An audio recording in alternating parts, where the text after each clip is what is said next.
let's get to our next major introduction because I'm a little puzzled by this one. We meet Harriet, who is one of the most important characters in the story. And I watched this twice. Where does Harriet come from? Cado, you just watched this. How do we get from the whole scene with Knightley and the change with Mrs. Weston no longer living with Emma and her father? How do we get to Harriet is now a consistent presence in Emma's life? I honestly don't remember because it feels kind of quick, right? Like, I think somebody just refers to it offhanded as she's made friends with this girl at the local school. Yeah, Is it a school? It's a boarding school? house. It's a boarding house school. It's a school. Yeah, Right. with all the girls in red. Yeah. Yeah, it's like It's like a boarding house, right? Yeah, it's a boarding house. She what happens here? She invites her over, and they have that scene where she's over for. I don't know if this is the first time.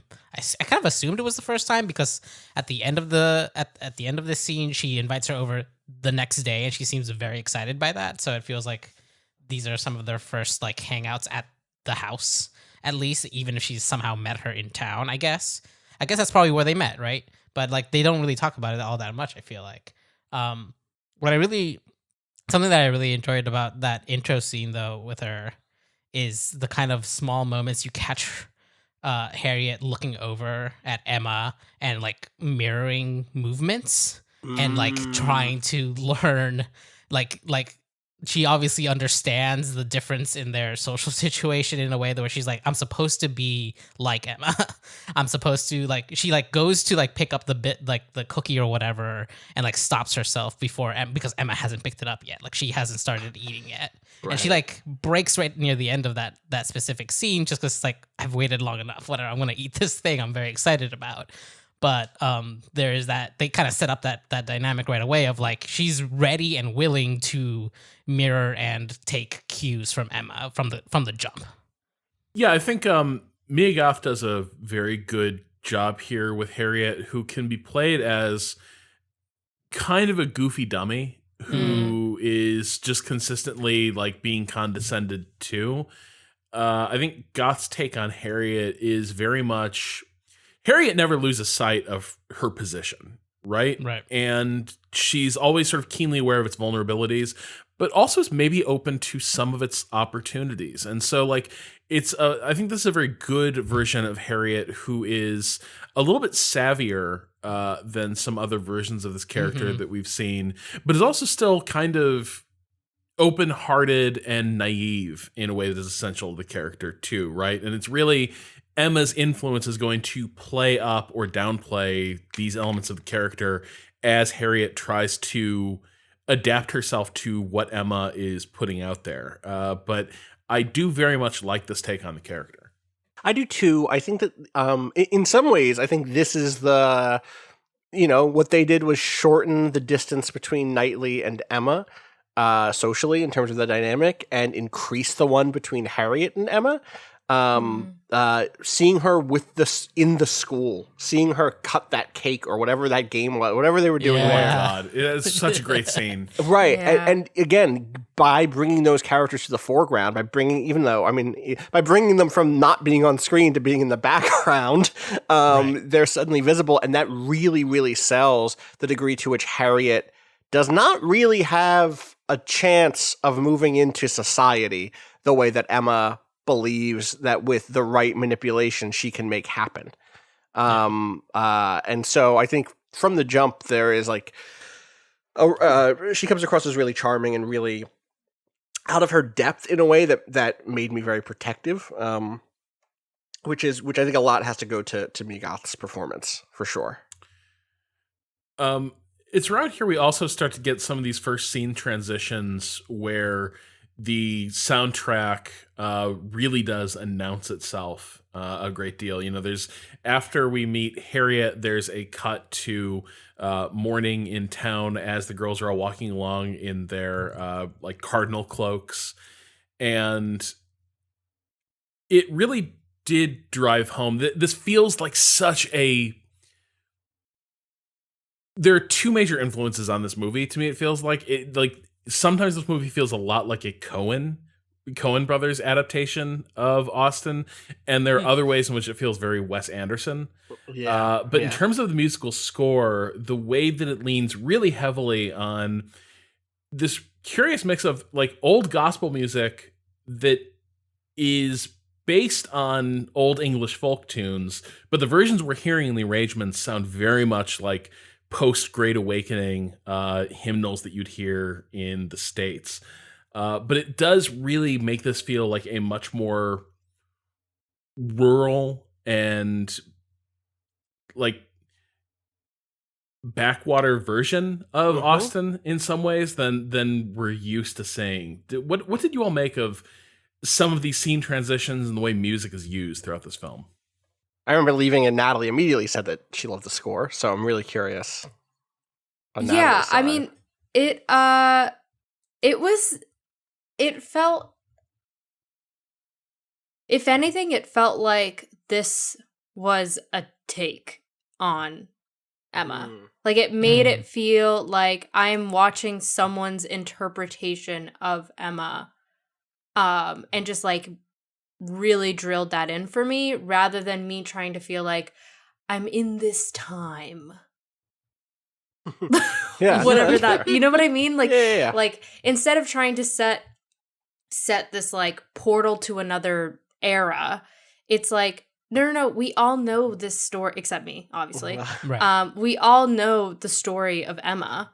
There have been lots of adaptations of it in various different ways, and this is very much a interpretation.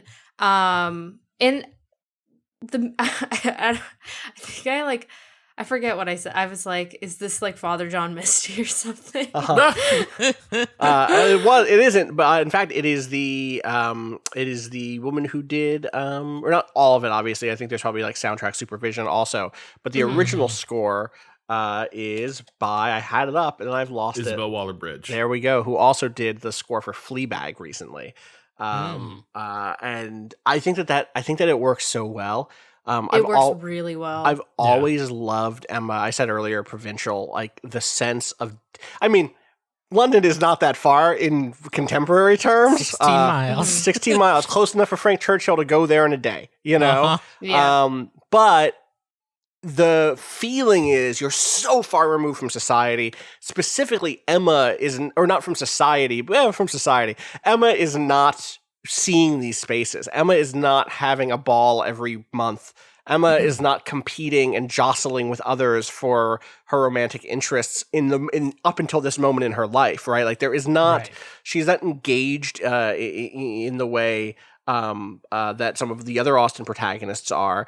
And I've always felt that in other adaptations I've seen, but I've never felt so strongly that absence demands a different presence. Do you know what I mean? And in this case, by including this other style of music that we do not intuitively associate with this style of drama, I think that it was really like it shook me out of my place in a way, which is really, really good. I like that feeling of watching something and being, oh, this is not this is not what I thought I'd be watching. And sometimes that can be like a gimmick. That can be a Knight's Tale doing We Will Rock You.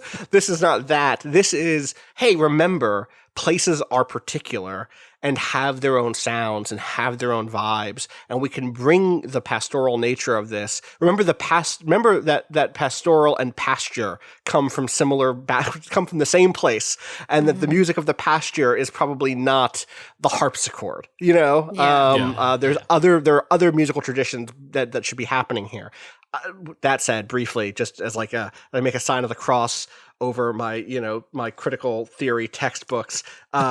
We all know, of course, that there is a literal attempt by reactionaries in the beginning of the 20th century to literally produce the sort of nostalgic British folk history, and that such a thing didn't really exist the way that it's often presented. So I just wanted to listen. I know you don't have to send me letters to read about the Leavises. I know about the Leavises. It's okay. We can move on. But I think that this still produces fictionally that space in a way that I think is really really, really, really effective in it because it ties back to the stakes, because it ties back to Emma's not leaving this place. Emma is not going to go to some ball and meet an incredible suitor.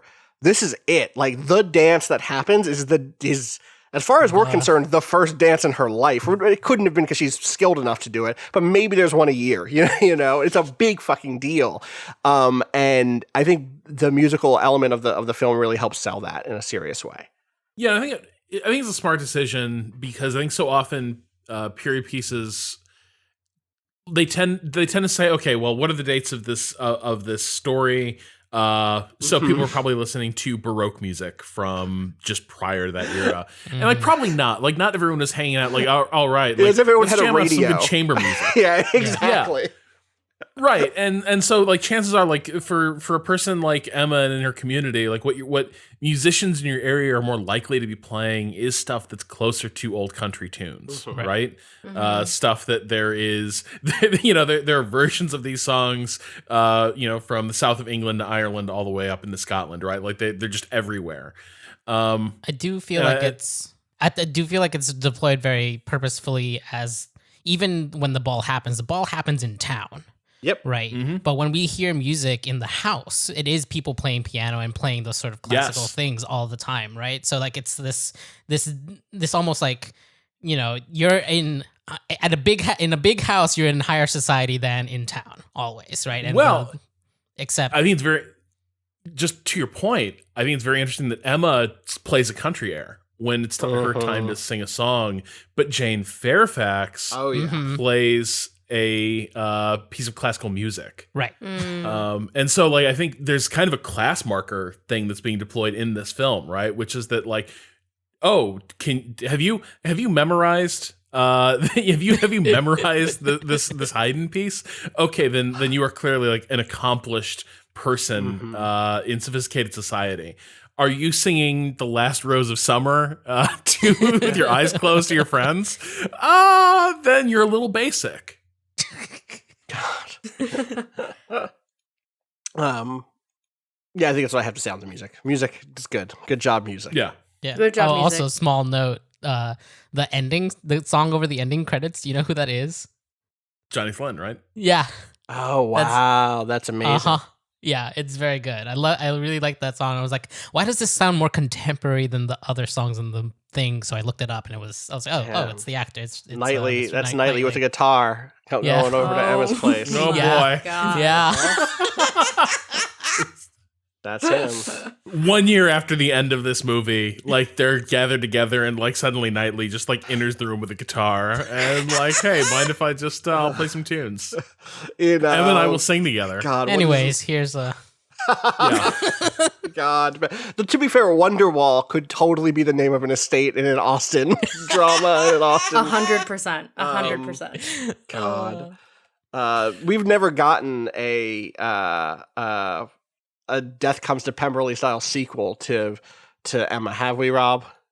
No, sadly. We're worse for it.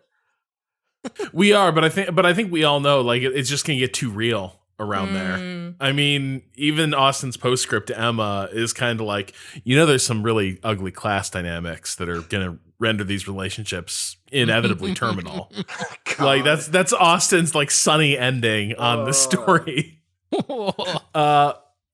Yeah, no. Austen like straight up says there's no way Harriet and Emma are going to be friends when they like are fully grown. No, Harriet marries a farmer, Robert Martin, who will probably grow in wealth, but also grow in social distance as time continues. You know, right? Which is well, I was going to say something in this movie when the end of the where that relationship goes in the movie, at least, seems to try to be pointing at the idea that they will try, which may have been something different than the Emma at the beginning of the movie does, be given that's like the whole, you know, don't associate with I forgot his name already.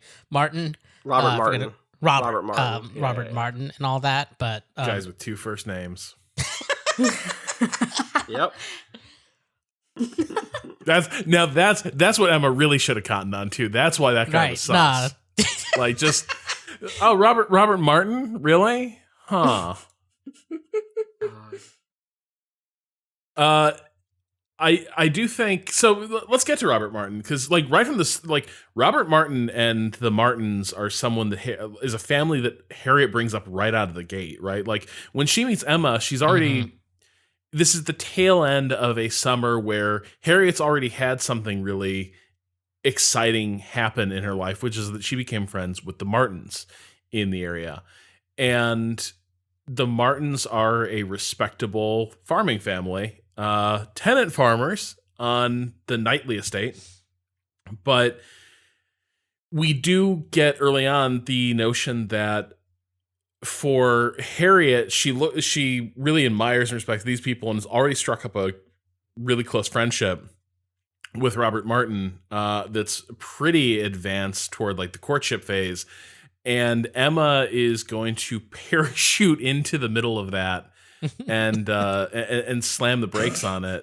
And I think it's pretty brutal the way, like, this is, I think, where the movie is maybe nearly at its most unsparing of Emma. She gets into her head that the local pastor, Mr. Elton, is an eligible match for Harriet. And I want to get to his characterization, but I want to do that around when he gets the picture. Because I think that's really where Josh O'Connor's take on Elton really, like, it really takes wing. Yeah. But she takes it into her head that Mr. Elton is a great match for Harriet.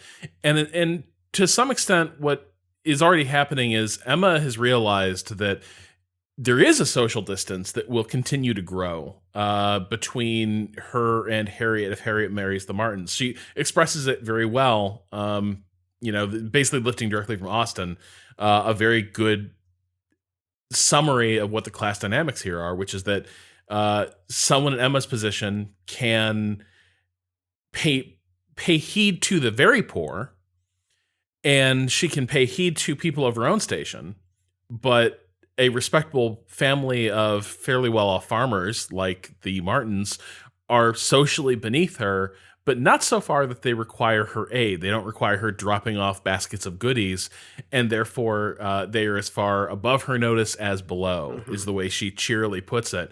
But if Harriet goes into that orbit, then once again, Emma faces the prospect of yet another abandonment, right? Yet again, Emma has a female friend that has now, like, once again, she's replaced an absence with another woman in her life who can sort of be her companion.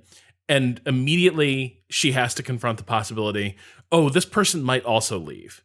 And socially, that means it will be like Harriet vanished the way Mrs. Weston feels like she's vanished from Emma's life. And I think the movie's very upfront about how incredibly selfish Emma's motivations are and how really mean she is as she tries to undercut this thing. It's miserable. It's so painful to watch. I was going to say the framing of the scene where they are walking and they stop, or rather Harriet stops to talk to Robert Martin, but Emma does not. And the camera follows Emma, and they're like, that conversation and those people are kind of put in the background as Emma kind of like sullenly waits for her friend to catch up with her. Like it's immediately this separation of these two states of the class separation is like made physical in that moment where you're not going to follow what that conversation is over there, because Emma's above, like, even though she says she's not above it, she's above it, right? Yeah, I mean, it even in that moment, it feels unnecessarily cruel. Yeah. Like, it feels like Emma is not of so high society that it would be completely improper for her to interact with this person at all. Like, it doesn't, it feels so pointed and intentional and rude and callous and gross that, like, it's a very poignant moment of like showing just how far Emma, this portrayal of Emma, Anya's Emma, is like willing to go to make it clear what the lines are, and like very forcibly, very intentionally move the chess pieces around so that she is like protects herself and protects who she wants to be close to her in a very self-serving way. You could adapt this film to where the thing that Emma is getting out of the play is the like joy of being a matchmaker, and she fancies herself one after setting up the first one, and then she does it a few other times. And this film just like discards that element. Like the most important thing, and I think it is so important to this characterization, is that Harriet stay in her orbit, is that Harriet be her pet. Because otherwise, and to be clear, like you could rescore this film and you know, you have to reshoot it and get some different performances. But this story can be a horror film in the sense of like Emma is trapped in this house with her ailing dad, who is paranoid, who is who's demanding a sort of codependence, and Emma has just lost the one outside person who she can trust intimately. And the only other person in her life in a serious way is Knightley, who will not commit to anything. And so suddenly you're stuck in this house and you're grasping for anyone to hold on close, and you find someone, and then that person tells you she's going to a place that you cannot go to because the paternalistic and patriarchal society you live in says you cannot go there with her. You will not be able to be in her life anymore when she goes. And so she's going to go away. And so in a terrible, harmful, still selfish grasp, you try to rearrange things to keep Harriet close to you. And that version of the film is probably also sick. This version of it is miserable because Emma has such freedom. She is as free as can be in this house. She, like, yes, her father, she does not want to leave her father in a serious way, and not even to go to live next door, which is absurd. And actually that bit of the story doesn't quite work when you've seen this Bill Nighy version of her father.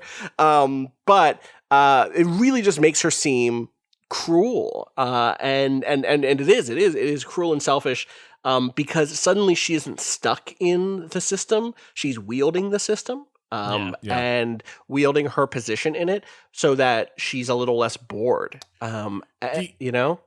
The Romola Garai performance is very much Emma can't help being a certain way sometimes. Like there's a vulnerability to that performance. Like Garai's Emma,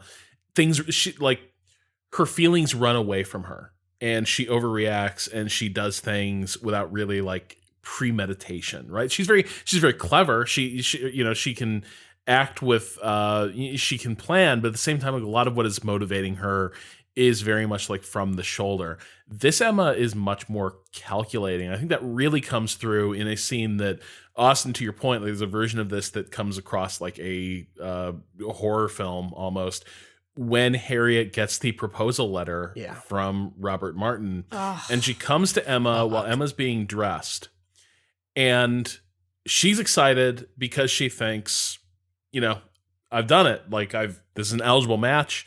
This is great. And immediately she picks up the vibe that Emma is not happy and starts trying to feel out, well, what does Emma want to have happen in the situation? Like, what is Emma's feelings about this? But the way this entire scene is shot is all through the uncertainty on Harriet's face as she tries to scrutinize Emma's reactions.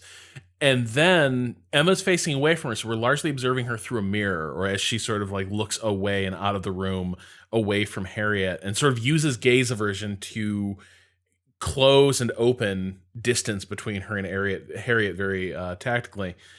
It's a really brutal scene because it is Emma at her most manipulative and at her coldest. And I think it also does drive home the degree to which, like, Anya Taylor-Joy is the like LeBron James of emoting around the eyes. Yes. Oh, yeah. All the acting is all in the eyes. It's so good.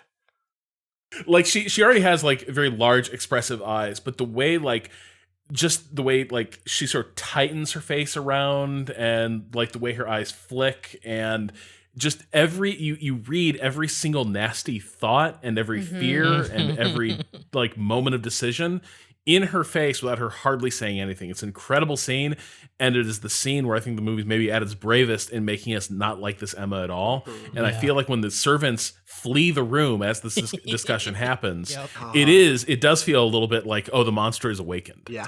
And you can see there's like, I feel like I remember there being a moment of her like feeling the vulnerability of potentially losing this friend. Like I feel like her first reaction in her eyes is like fear, is like, oh, like I don't know, like I need to, what am I going to do? And then she immediately switches and like goes into this like calculated chess game of keeping her close to her. But there's like, you can tell for a second that she's like, this cannot be happening. And then it just like moves into this. And it's happening to her. Mm-hmm, mm-hmm. Never for a moment is this a Harriet moment. Oh, no. Right. No. It's funny is I'm now connecting also the sort of the previous relationship that I talked about with Knightley and Emma being about him not being willing, him coming from an honest place. I think Emma can connect the dots herself. I can just be the sort of like prickly asshole who gives her the little push. I can be the horsefly that leads her down the path to understanding. Is actually weaponized by Emma when this letter comes against Harriet in the ways like, I'm not going to listen. I'm not saying what this letter says. I'm not going to be the one who tells you what you should do, rather. I'm not going to be the one who tells you, you can decide. I believe in you, Harriet. Meanwhile, completely leveraging every last ounce of, communicative ability to push her to making the wrong decision, to making the decision that Emma wants, is so fascinating that is the kind of like way that skill set was inherited, because that is how it is felt for Emma. Emma feels that from Knightley as demeaning and as controlling, and then is willing to use that same technique on Harriet, because after all, Knightley is Knightley, and Knightley, you know what I mean? Like, that's just her relationship with Knightley already. It's really fascinating. I hadn't thought about it until this conversation. Because if she had instead had just said, Harriet, I know that you want to marry this dude because he's a hot, rich farmer. Hashtag farmers only. I get it.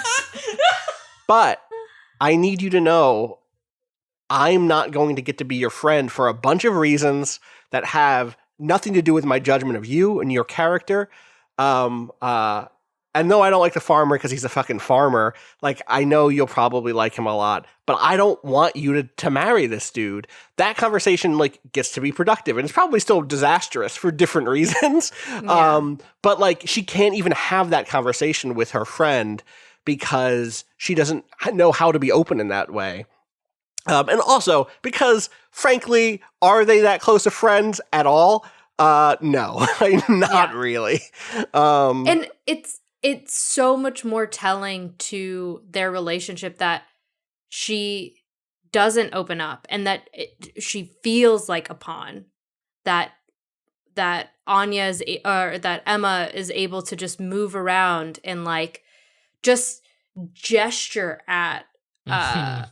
It's a test. It is. Emma is giving Harriet the test. It's like, you've been in my company for a few weeks or months now. You've seen how I move about in society. I've taught you all I can teach you. Like, make the decision.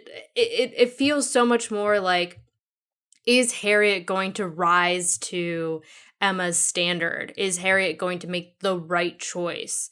And Emma just, it doesn't feel like Emma's trying to, I don't know, have like a real moment of intimacy here, and a moment of like, when you look at other female relationships in Austen books and things like that, there's like, talking about like the conversations we've had about Pride and Prejudice, and like the intimacy of sisterhood in female relationships, and how Jane and Elizabeth are able to have this like incredible mode of communication, and though there are like gaps there, it's still for the most part an open dialogue. Yet here it's like you can feel Emma standing literally on a step stool is like so important here to how this whole scene feels like. It's really striking the degree to which Emma feels like a much sadder story than Pride and Prejudice. Even though Pride and Prejudice has very scary, like the stakes are very high for the Bennets.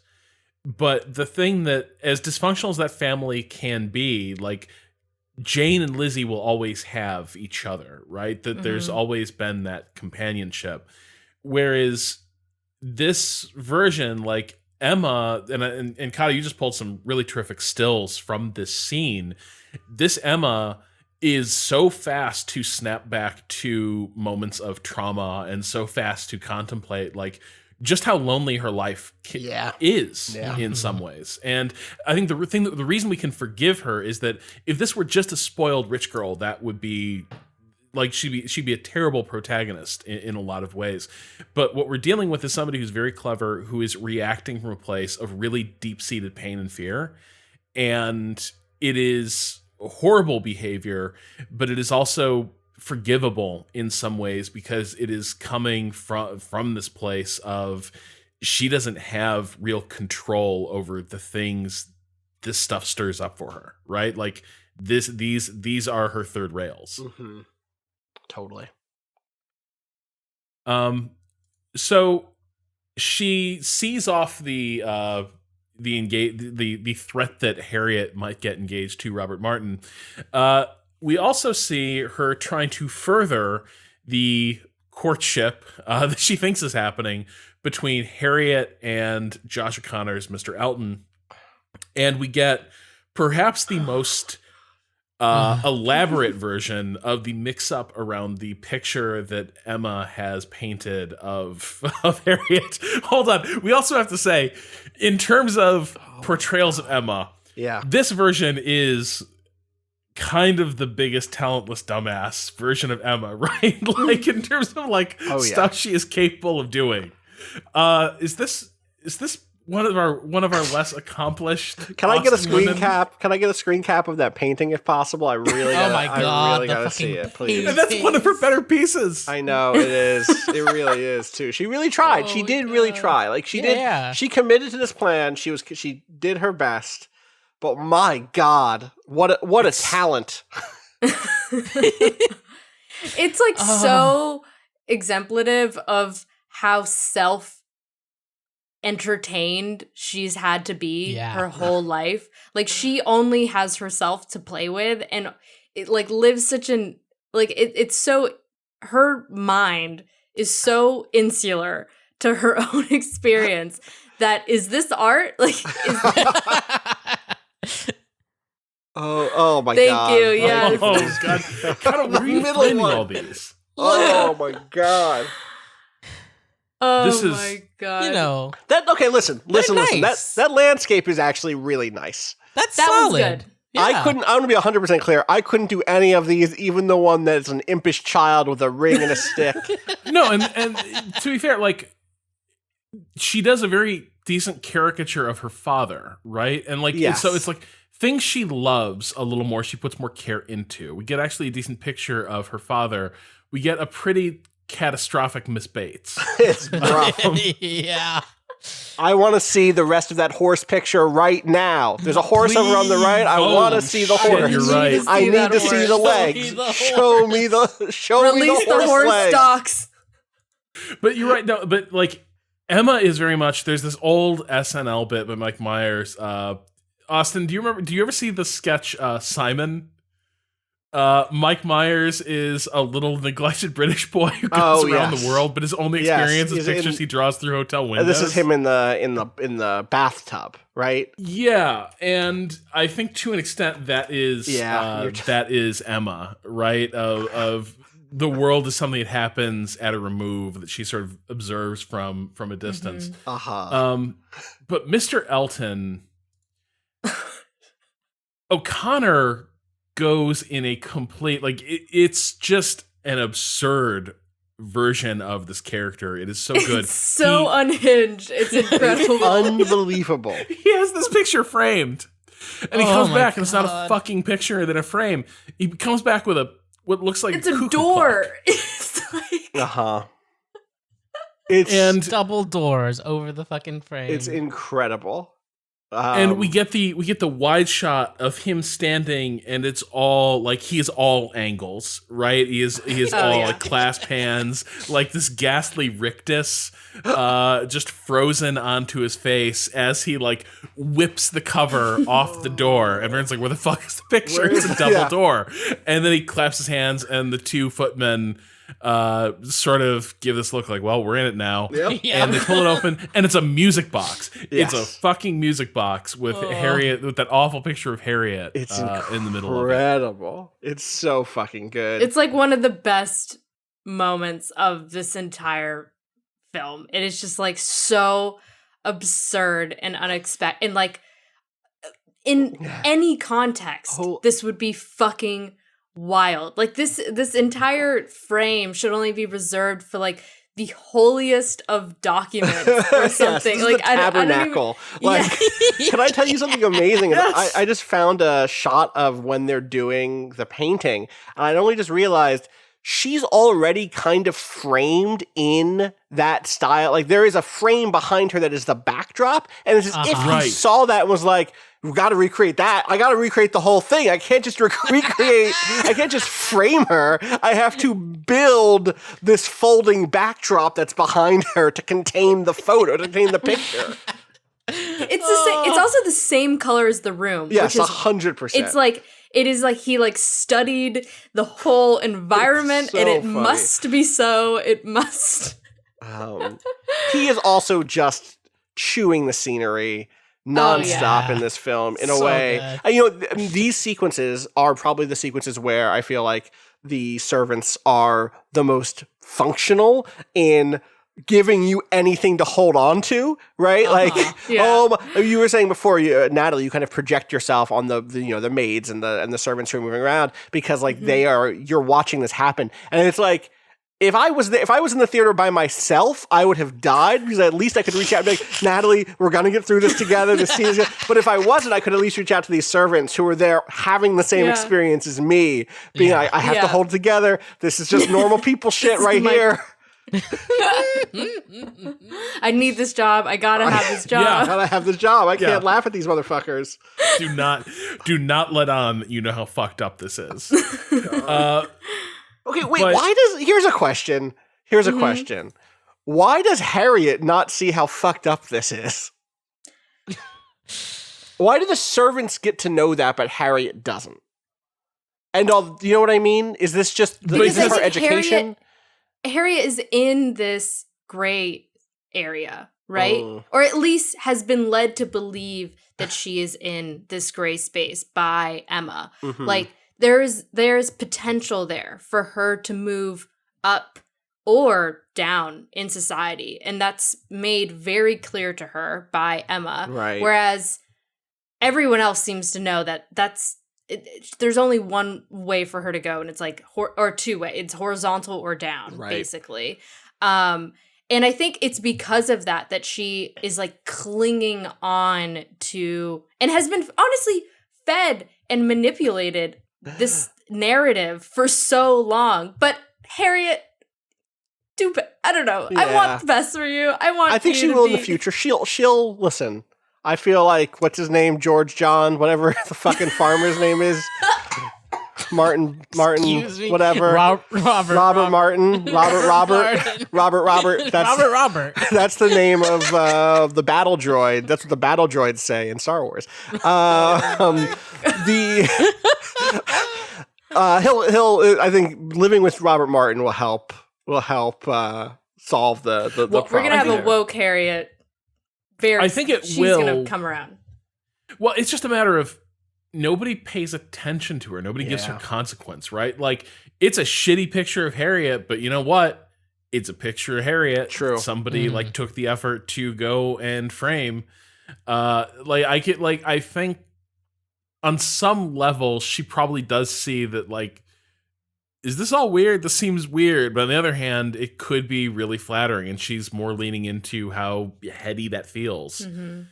Yeah, I just wonder if I'm not sure she has any other benchmarks to go off of. Like, similarly to Emma herself, Harriet's peers are like people in the are the other like women in the boarding house, and who knows how well, like, how long has she been there? I feel like it's almost as if she's just kind of, it feels like she's just gotten there, and she just doesn't have, like, I don't know. I feel like if Harriet went to like one other rich person's house, like, she would have been like, all right, this one is something else. Like, I don't know. But who knows? I don't know. Yeah. Maybe all of these idiots are fucking whack, but let me tell you about the gentry, the landed gentry.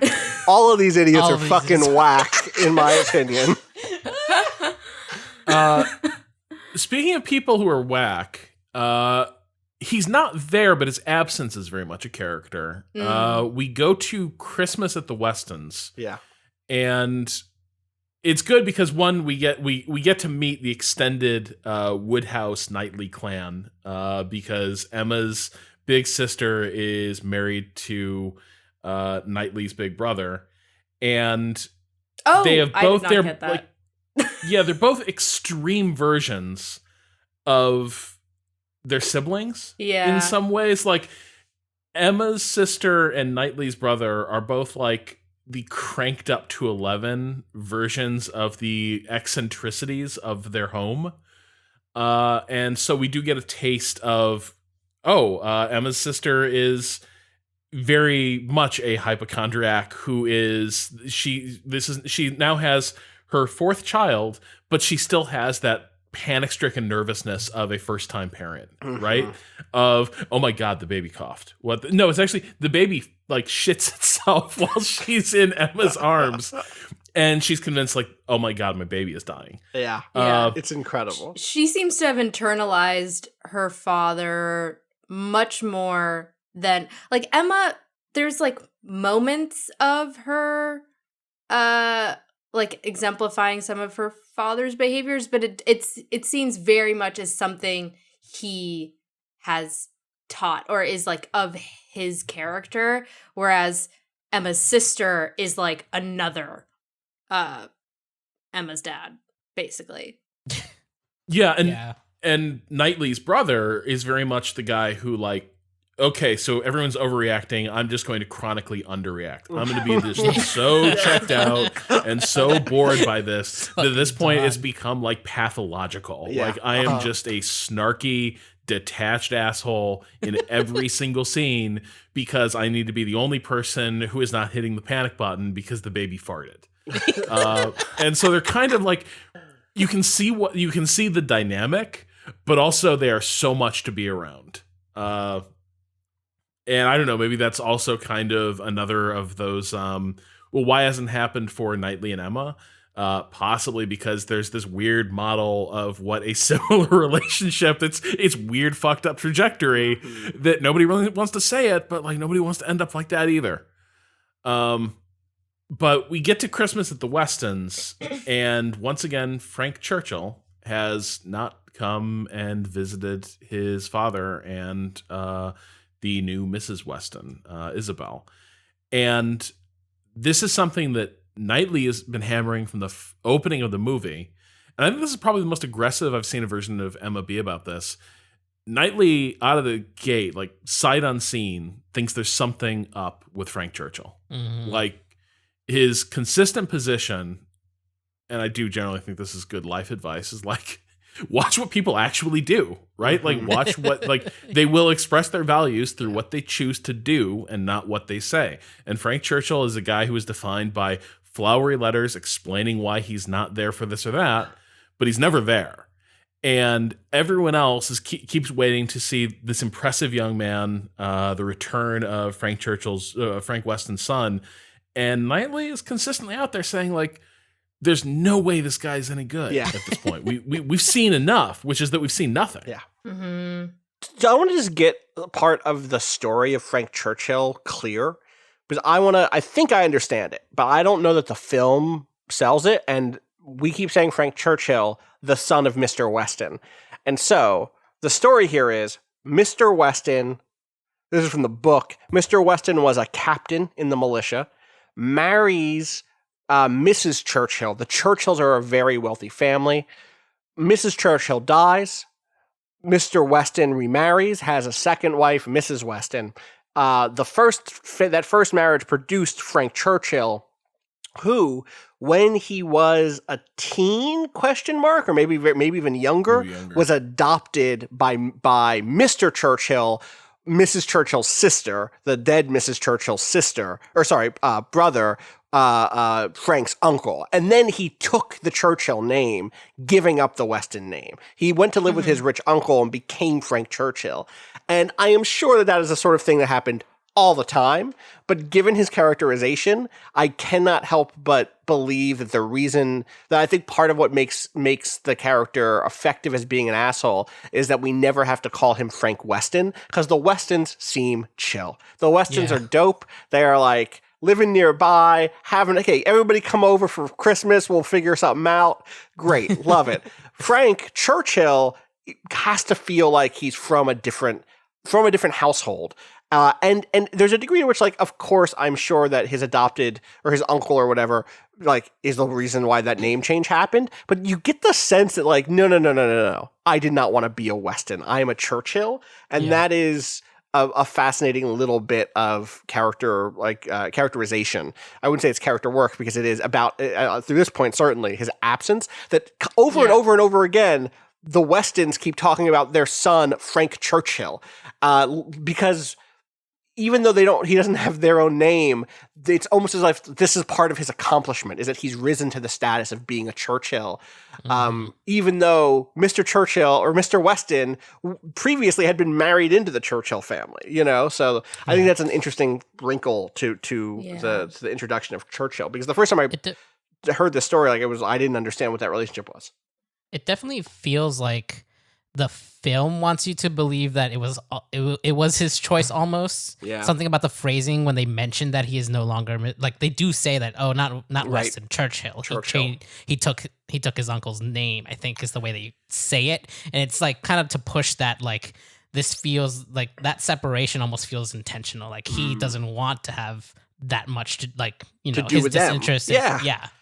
Well, yeah. And every time he's talked about by his father, it's like, I hope he'll, like, it is like, it's really sad, actually, because he, like, you can tell that there's, like, a hope in his father's voice that, this will be the time that he shows up. But from the very jump, from our very first introduction, or the very first mention of Frank Churchill, he's missing from, like, very big things, like very huge moments in his father's life. Weddings, Christmas.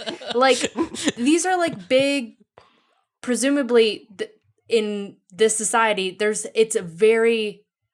it was very glaring that that he would be absent. To a way where it felt shitty, and you weren't sure, like, where in that relationship, like, the shittiness lie, like, if their relationship was, like, fraught, or you don't really, but that there's something weird happening here. And given that Frank Churchill was, like, was this ambiguous enigma for so much of the film, like, you kind of couldn't help but to see through Emma's idea of him and immediately kind of come to the conclusion that, why is this guy not showing up for his family? Like, that's very weird. That's a weird thing to do. I think this character would have made I am surprised the degree to which my understanding of Emma now depends on the opening of the 2006 version, which gives a very quick rundown and does make some editorial choices about how to present this stuff. Like, the 2006 version very much says, about 15 years before the story begins, here's a series of tragedies that hit this town, right? That Mr. Weston losing his first wife and Frank's mother is a thing that leaves him in a tough position when it comes to like raising a child by himself. And also there's kind of this really important, very rich family saying, "Oh, we need an heir. So just give us that, because you shouldn't have married into this family to begin with. So we'll take the kid and we'll call it even." That's kind of that's the approach the 2006 version takes. I'm not sure that's disproven in this. Like, Frank's made choices, but again, I think Frank at this point has become someone who is a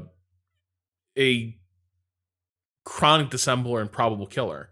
So all right, we have to. Can we get to it? Lay out the case against Frank Churchill. I need to hear this theory. Okay. So there are a few things. So in any version of Emma, one of the funnier subplots of this is that there is a gothic romance happening in the background of Emma that nobody is aware of. That everyone has all this curiosity about Frank Churchill. Everyone's curious about what's going on with Jane Fairfax's life when she comes into town. Nobody puts together that these two actually are connected in any way. Or that there's this entire like game they've been playing for years of carrying on a relationship without anybody having any idea that it exists, while Frank is just waiting for his aunt to die so he can inherit. And his aunt is a vicious and controlling person by all accounts who, if he marries someone of no consequence, unworthy to be a Churchill, he will be disinherited. And effectively, by his lights, like left with nothing. Certainly left with nothing for having been their effectively son for most of his life. All of that will be taken away basically out of pure spite. Now, in other stories, she's always sickly, and one of the things he uses as an excuse to, be consumed by family stuff is that his hypochondriac aunt is having another crisis that she's sort of using to control him. But here, we get those same allusions to the fact that, like, oh, is she really sick? She's having seizures. And when it comes time when we learn that she finally dies, Frank Weston even remarks that, I never really even knew she was sick. Like, I always thought she was always like, kind of in her head about her health, but I never actually thought there's anything wrong with her. Guess I was wrong. Weird. Like, she dies really suddenly, but as far as anyone else really has known, they kind of figured she was in okay health. The other thing is there's this escalating weird energy around Frank Churchill as this story goes on that begins to consume Miss Fairfax, and their behavior gets increasingly heated and inconsistent and slightly, right before the picnic at Box Hill, Frank Churchill seems really off. Not just kind of an asshole. He's kind of been a selfish, smarmy asshole throughout the story. But by that point, he is cruel. He is saying weird shit like, I hate England. I want to get out of this country. I never want to be here. I never want to see any of these people again. He's getting, like, he is spiraling and he is about to crack. So is Miss Fairfax. But what is driving them so crazy? Like, is it just that the double game they're performing, it has become too much for them? Is it the fact that not being, like, continuing to pretend they don't have this connection is causing them to crack under the strain of having to perform? That's kind of the argument the 2006 version does, because the way Frank distracts from signs that he is connected to Miss Fairfax is by being an asshole to her. That happens less in this one, though, and the energy is much more that of Double Indemnity, where there is a conspiracy that they just need to hold it together for a little bit longer and see this thing through to the end, and then they're going to be fine.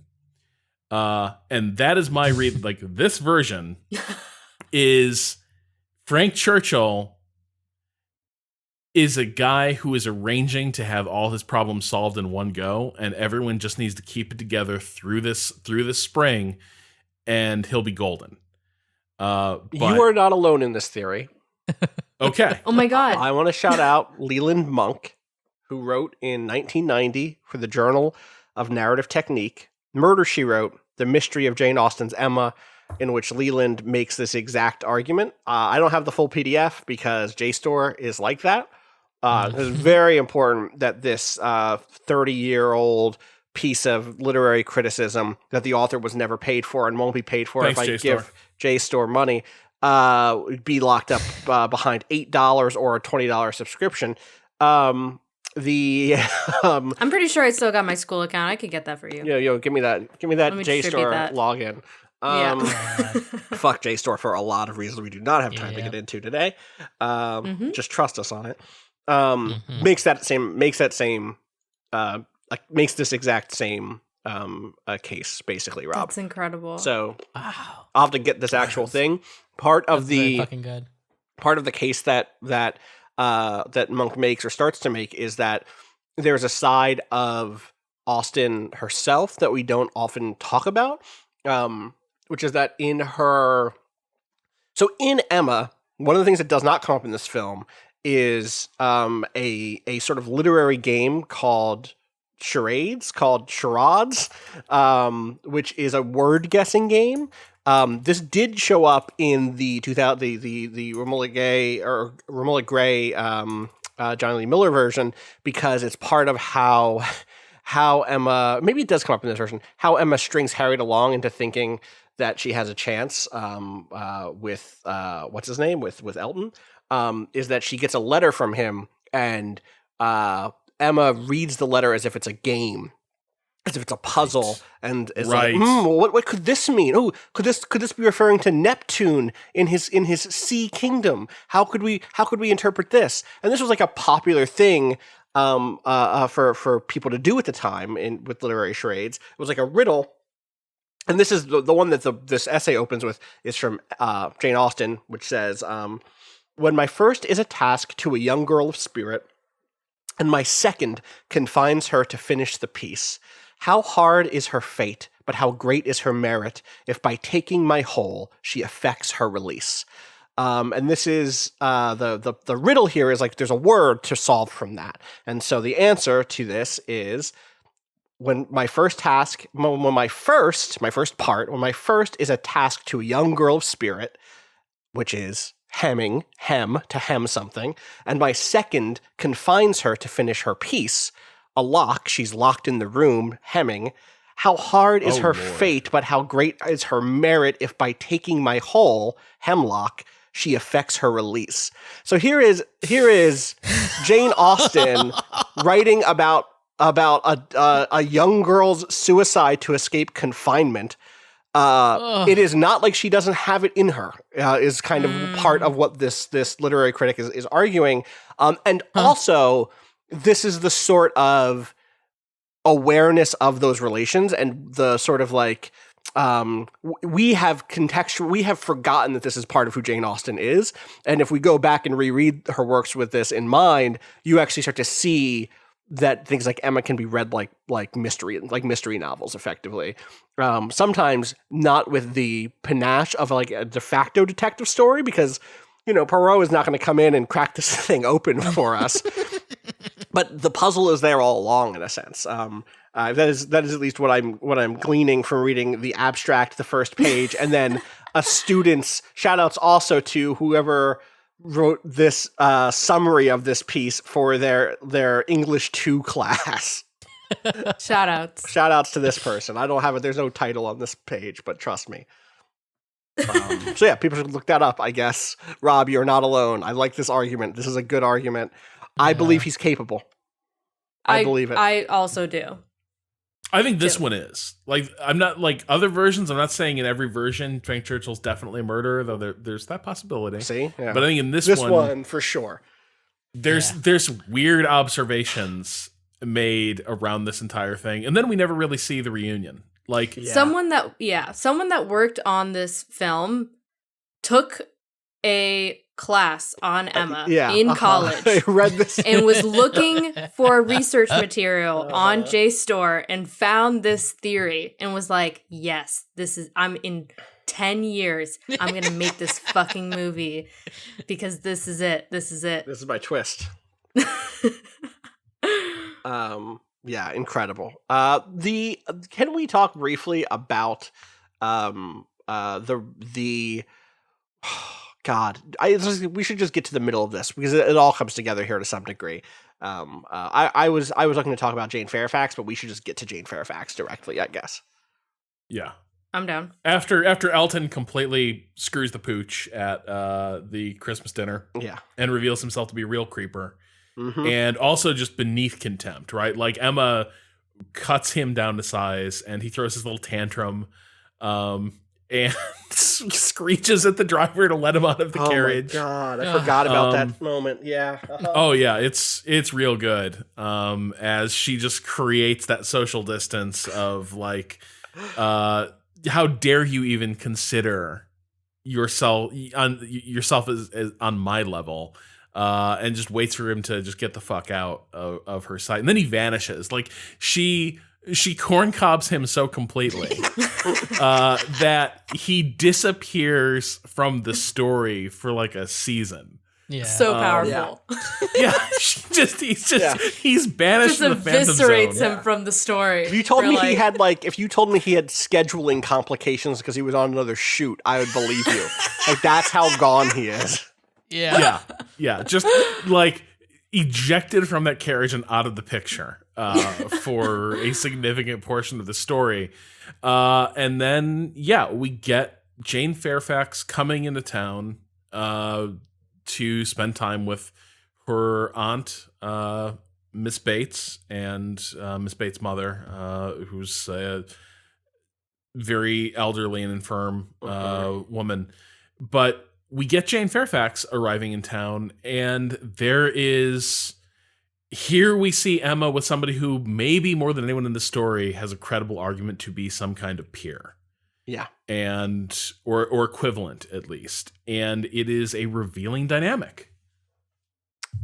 She is everything in a sense that Emma is not, and also everything that Frank Churchill is not in some ways, which makes the inevitable reveal of their pairing kind of striking, because it makes me wonder to what degree she had always been. It makes me think to what degree is Frank Churchill at Wickham more than anything else. Yeah, I kind of came to that, resolution sat really weird with me because Jane felt like a good person. Yeah, she's fine. She's living her life. She got caught up in some shit. She's in love with this dude. This dude wants to be in her. I mean, so Frank Churchill has money. Do the Fairfaxes have more?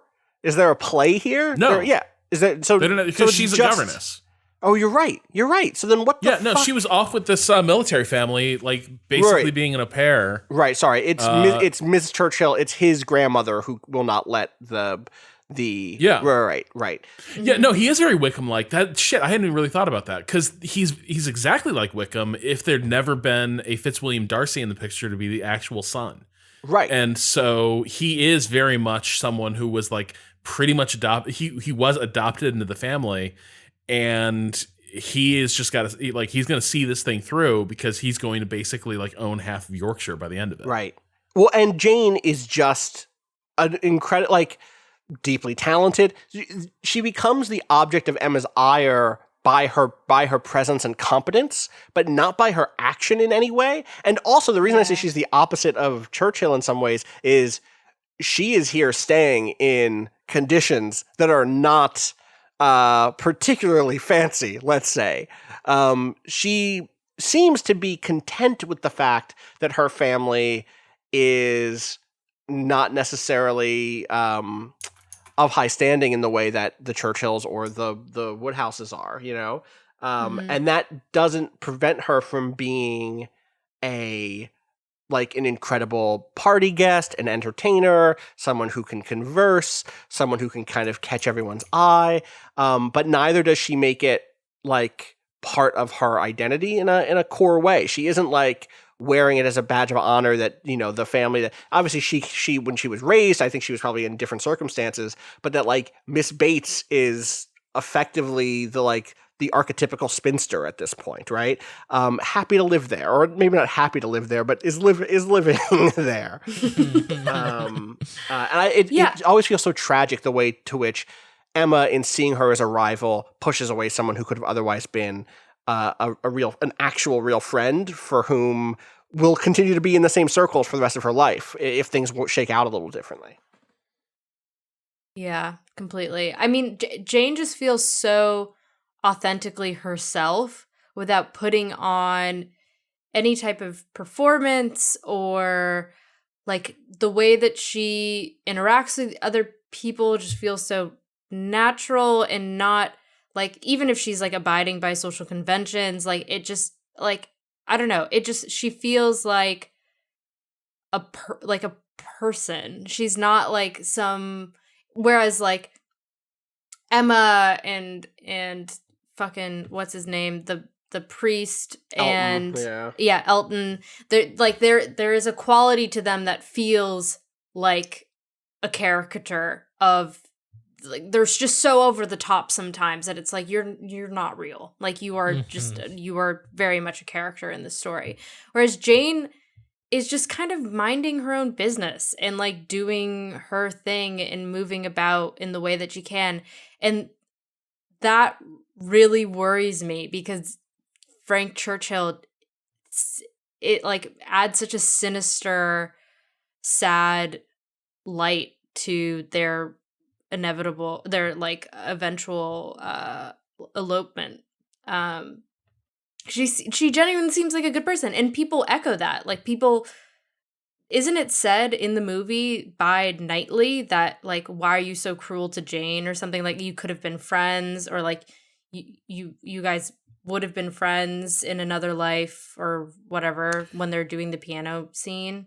He does, but she also does give some explanation of why that didn't work out, and part of it was there were always older parental figures around who were saying, "Oh, you guys should be friends." Yeah. But also always doing that thing that like people do, which is compare kids. Yeah. Yeah. And this is the thing, is that Jane, a lot of things have come, we don't know how easily they came to Jane, but Jane had the knack to develop a lot of these talents and skills, and the drive to put effort into them, to developing like her craft.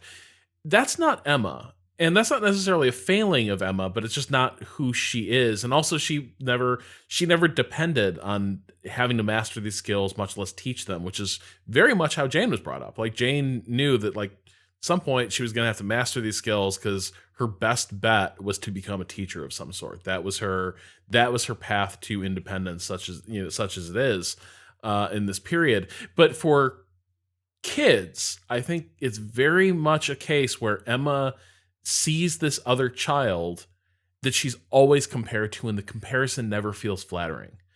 And I can absolutely see, as somebody who did music lessons on and off, like for years, one of the things I always hated about it was there were always people who you knew had the stuff to be musicians. I was not one of them. But you couldn't just enjoy your fucking music, right? You couldn't just do it. It was always, but you should work harder, because look at how good that other child is. And that can make you feel really insecure and resentful, even if that person isn't doing anything. Jane's not doing anything. Totally. She's good at it. I think the other part of this, though, is Emma is very much an Asuka type character. Attention equals affection, and also just reality, like existence, right? Like, if I am not being paid attention to, in some weird way, I cease to exist. That is Emma. The irony of that is she lives in a household in which she feels trapped because someone demands that she exists to be given attention to because no one else will exist around him. Again, this stuff just scaffolds in really, really clever ways, which I think is part of why the story is so enduring, you know? Yeah. But when Jane shows up, she gets attention. Yeah. And she gets attention from Knightley, who is just being a nice guy, right? Like basically he's being welcoming and a good host and welcome to our community. But in Emma's worldview, if people are not paying attention to me, I begin to vanish. You know, that is very much how I read her fear, is that she feels like she could very easily become kind of a ghost in her own life. And it's only the attention paid to her that prevents that from happening. Mm-hmm. Yeah, that's a very, very apt read.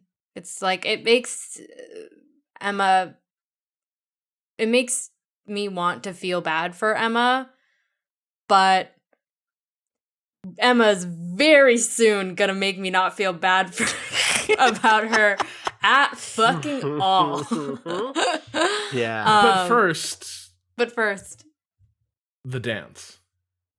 Well, I guess we have Frank Churchill showing up, but we kind of covered him. Yeah, like, I think we've gotten him. Yeah. He's very polished and utterly shallow, right? He very much seems like the veneer of a proper gentleman atop some sort of shrieking void is how he feels. And we get the arrangement of a country dance, and this sets up sort of a scene that is always brought into this adaptation, which is a dance at which Harriet is pretty meanly snubbed by the now returned Mr. Elton with his pretty horrendous new wife, who is just a piece of work. Oh, yeah. She is so almost every I can't think of a performance in this film that like lacks, like falls to the background or feels like lackluster. Like her performance of the new Mrs.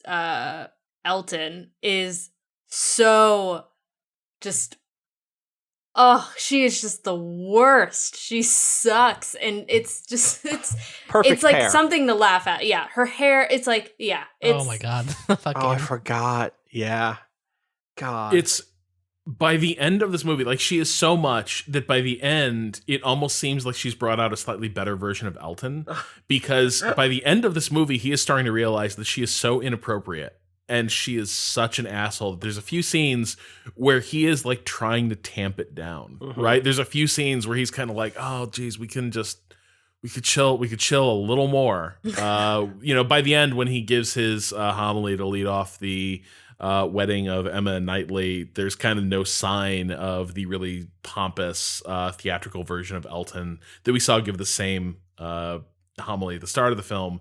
And some of this is a dude who now finds himself in the position of having an embarrassing connection. The embarrassing connection that he thought Harriet represented is now very much the person he married. But we get the snub of Harriet, and then we also get the first dance between Emma and Knightley. And this film, I would say this is a film that I would like very much is interested in sort of the actual like physical desire these characters have for each other. In a way that a lot of Austen adaptations are not. Rob, just read the words you wrote. The relative horniness of this Austen adaptation, because I think it. Yeah. Because I think it is. Oh my god! I thought you said hominess. No, horniness. Horny. That was just bad. I'm kerning. too zoomed out. I need to zoom in. You got to zoom in. Put those see glasses that R on. and that N. Yeah. I have glasses. You need new ones. Zoom them up. New glasses. Because you can't get an eye exam right now. Yeah. Hope these don't break. This was so horny. I was dying in the theater. We were dying. This is like the most horny dance scene in any adaptation I've ever seen. What is the horniest thing about it? I don't know, the fact that everyone is just so like touch starved that Yes. like Yeah. the simplest They don't even touch in moments. It's their hands coming very close with that one that one maneuver that is like the reach up maneuver, or the crossover where it's like, oh yeah, my hand is almost touching your hand, but not really. Where you can feel the air in between. Yes, 100%. Yeah. Or like the reach behind the back. Love it. It's extremely I'm good. watching a video. It's extremely good. And it comes after a whole big dance number. So I think that this scene is stronger than the original, or not the original, than the 2001 that I like. That I might like that miniseries more than this film. And they both do something right with the dance sequence, which is it makes it really clear why this is a big deal. For the reason that Natalie said. It's like everyone is touch starved. And also it's just different. It's just anything. It's a thing that exists. Like we are 2 weeks away for those of us who are stuck in our homes right now. And honestly, for those of us who are working essential jobs but don't get to go hang out and go do anything, we're going to have one of these balls and no one's going to touch anyone. And it's going to be the best night any of us have had. Lit. Our social distancing dance ball is going to be wild. And I think both versions of the film or both versions of the story that I've seen hit that part really well. And it's like, whoa, this is a big deal for that reason.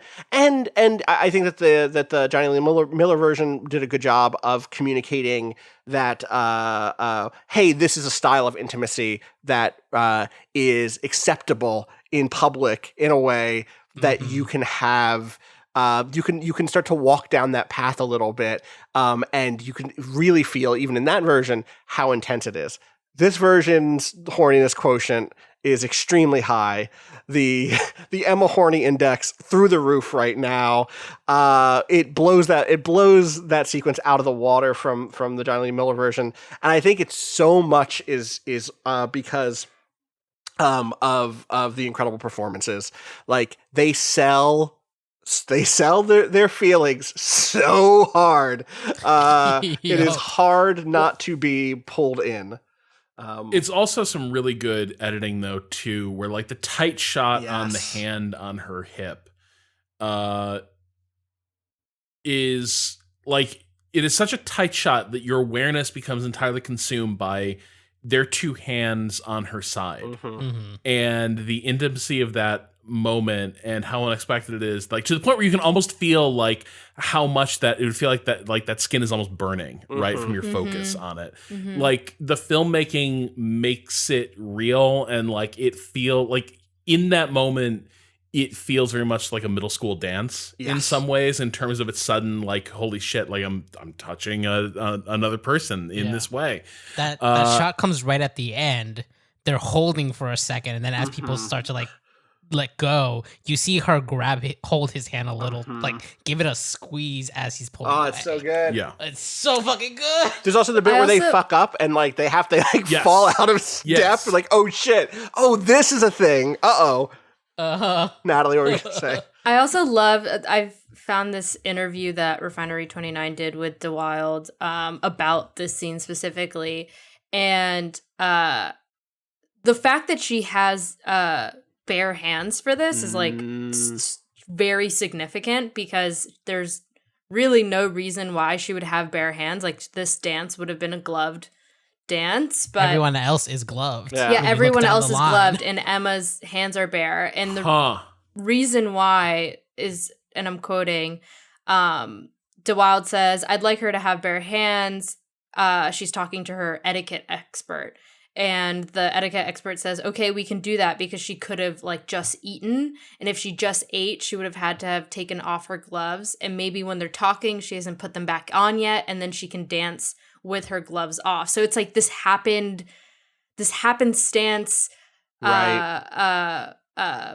sequence of events where earlier in the interview, DeWild talks about being obsessed with the building blocks of a romantic moment, where you're talking about like, I saw him from across the room and then I looked away and he looked at me, and like everything outside of physical contact that makes like a romantic moment feel so charged and like where like it feels like stars are aligning. And it's like the idea that she would have just happened to not have her gloves on in that moment and just happened. Like, those are all little building blocks to this like crescendo of like the dance itself that is done so well. It's like, it's such a great detail. Well, and I think they establish, this is, again, a smart piece of storytelling here. There are ways to tell this story where this begins to maybe like awaken them to the possibility of a relationship, but then it takes till the end where it's like, like we should get married. And that can feel a little bit like kind of a leap from where like, okay, so in the context of him admonishing her, like they fell in love, that can be a weird dynamic. Here, by the end of this dance, both these characters like, you know, it would be great. Would be boning down. Yes. Like, let's just just go. Let's get the fuck out of it. I've been on this bus ride. Let's you and me get out of this club. Yes. Yeah. This is, and I've left this student council meeting in grad school and gotten onto that bus before. I'm like, what are we doing? Yeah. We gotta go right now. Wow. Yeah. To the point where, like, he almost gets to her in the carriage, but then she rides off. So he runs home. And there's a bit of, like, hand-wavy editing. He basically runs home. Yes. And, like, a night passes because it's now the next day where he's sort of racing over to her house to confess his feelings. And she is waiting in her window, like she's been listless the entire night, waiting in the window, sees him coming, is rushing to meet him, and then Harriet fucks it all up. by having the sheer indecency and selfishness to get mugged by a bunch of people that she just concludes, sight unseen, must have been gypsies. I cannot believe okay, if I can pause for a second, they could have not used that word in this remake. Why? Of all of the things that you could have changed, I get it that Harriet probably would have used that word, but we didn't. There's other words that are not slurs. And also, the other half of the thing that she ruins here, of course, is that she falls in love with him, right? That she has decided that the dance was the moment. I guess you as the viewer aren't supposed to understand that that's what she means yet, though, right? Natalie, you were the first time watching it, you thought it was literally showing Churchill. up in Frank Churchill's arms. Right. Mm-hmm. Yeah. There's a look, though. And maybe this only came up in my recent viewing because this is the second time I was watching it. Yeah. But like when he comes up to her and to kind of like look her over, basically like are you okay? What's happening? Like you can see it on her face of like, oh my god, this guy. Yeah. Wait, no. I feel like it's very clear that it's like born out of this moment with. It's like I feel like it's clear to everyone except Emma, except Emma, right? Okay, right? Like because it's like you can tell how elated she is, by this, and it especially because she had been snubbed, especially because it felt like he had come to her rescue of sorts, and knowing Emma, knowing all of the weird like courting strategy she may have been telling Harriet about, and like, oh yes, this is how gentlemen do it, this is what we expect of the men who court us or whatever. I could totally see a world in which this act has already been defined by Emma and like the social context as being like a romantic gesture, where Harriet would be led to believe that, you know, this might mean something. And then it doesn't help that Emma and Harriet have that like miscommunication conversation, obviously. Yeah. No, it does. Oh. Yeah, like Emma's done a tremendous job of really priming the pump for this misinterpretation on Harriet's part, and also like, yeah, I mean, she has definitely sort of been creating this image of like, here's what a proper gentleman looks like. And the problem is like the person Emma is describing when she's talking about what a genteel person is like, what a genteel man is like, is Knightley, right? Because like she lives in a society of like 5 people. Like her picture of a eligible, proper gentleman is literally Knightley, and so it's no surprise that Harriet would get that confused as well.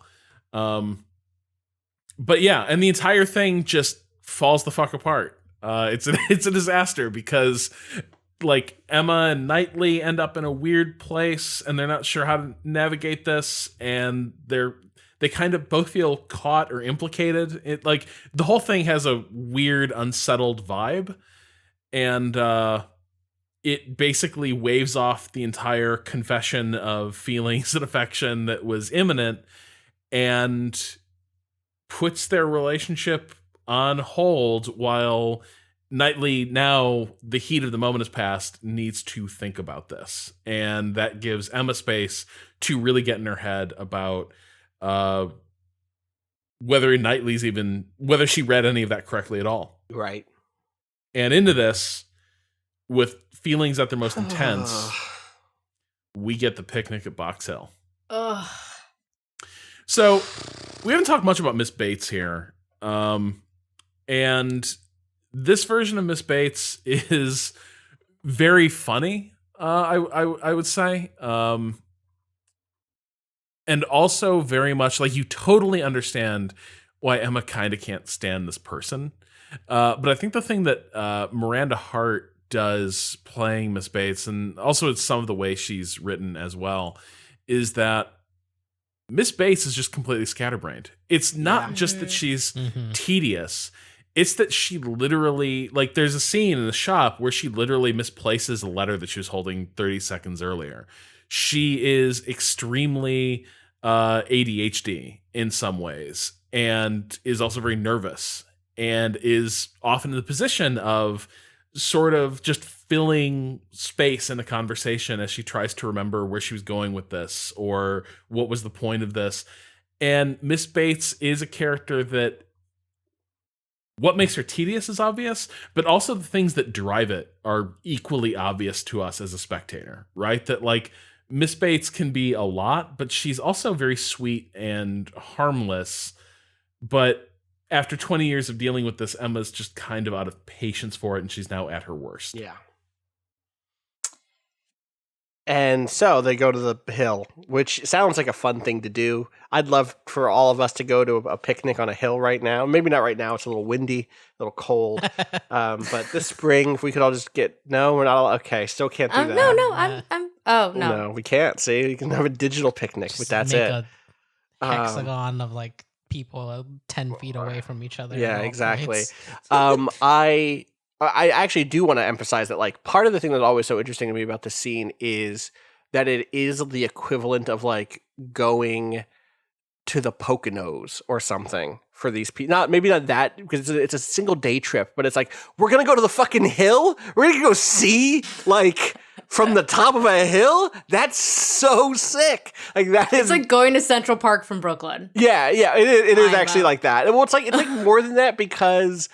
It's like going to Bear Mountain, maybe. Yeah, it's like very much like you don't get to do anything ever, and so this is like a damn good outing.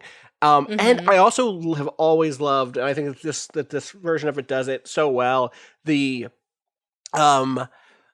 awkwardness of the group who goes, the tension of it, who are being held together by the same tension that makes them tense. It's like there is surface tension that holds them together because these are the characters that should be together. Here are the young couples. Here are the couples that no one's supposed to know about yet. Here are the couples that haven't formed yet. Here are the people who think that they're potentially in a couple but are not. And also Miss Bates is there. Mrs. Bates is there also. And that like four like distinct groups of friends that have an overlap, but that overlap is really not very secure, deciding to go do something disastrous has like my favorite energy in the world because I've lived through it so many times. And it's captured really well here. And I think that the film does such a good job of building the kind of train wreck energy of this sequence. And Frank Churchill is a conversational terrorist. What a nightmare person. Oh, yes. Fuck him. Like, to a degree, Emma doesn't do anything to get this rolling. No. She was just sitting there. Yes. And Frank Churchill's like, there's a lot of gasoline spread around here. Yeah. Let's fucking light. I'm going to start striking some matches. We should start feel throwing like a matches at cigarette. each other. Like, yeah.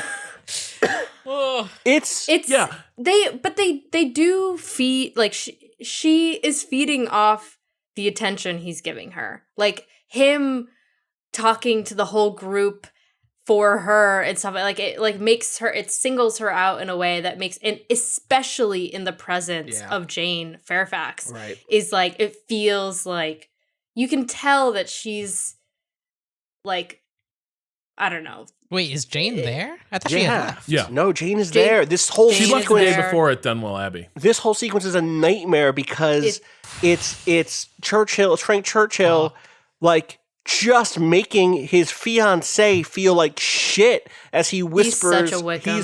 He's such a Wickham. It's so fucked up. He's such like it's actually worse because Wickham would commit to a target and at least be like, now I'm going to woo this person. Like, yeah. This is it. Just this one. This I'm is in one lane. and then he would jump from if that I'm going to relationship. switch lanes, I'm not going to be in both Exactly. lanes at the same time. Exactly. Churchill is like in the Fairfax lane to the degree that, as Rob suggests, he may be killing his own grandmother so that he can marry her. But at the same time, it's just having a little fun, getting under everybody's skin by playing with the affections of Emma. And like specifically, what a disrespectful thing to do. Like, it isn't keeping up illusions. There's no reason. There's no justification. That's absolutely what he would say, though, right? Of course, but he's wrong. He's being such a troll. Yeah. He's a little It is troll exactly- under a bridge. He's a little troll under a bridge. But I think this is why he's such a gothic character, though. Like, you have to, like, my read on this guy is somewhat involuntarily, to an extent. He was volunteered to this wealthy family that has clearly used money to control. Yeah. And in the process of that, he has learned to dissemble.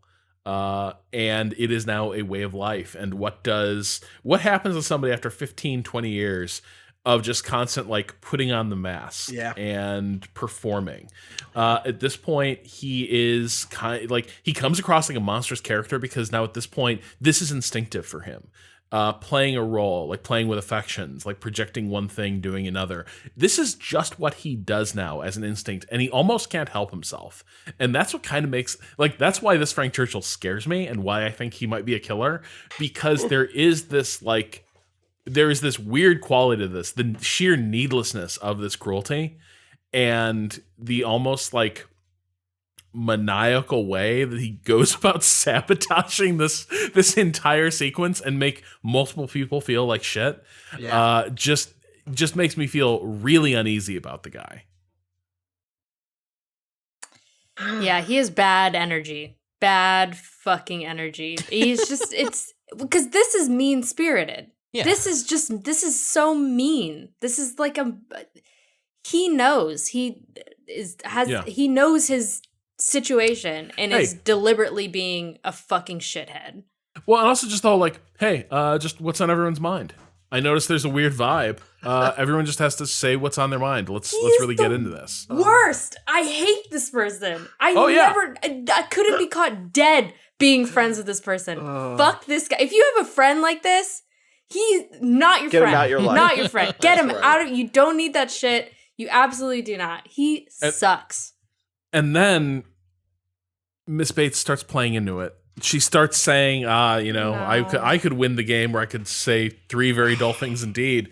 And you see at like, sometimes someone says something and it's just a big, slow meatball of a pitch across home plate, right? It happens to all of us.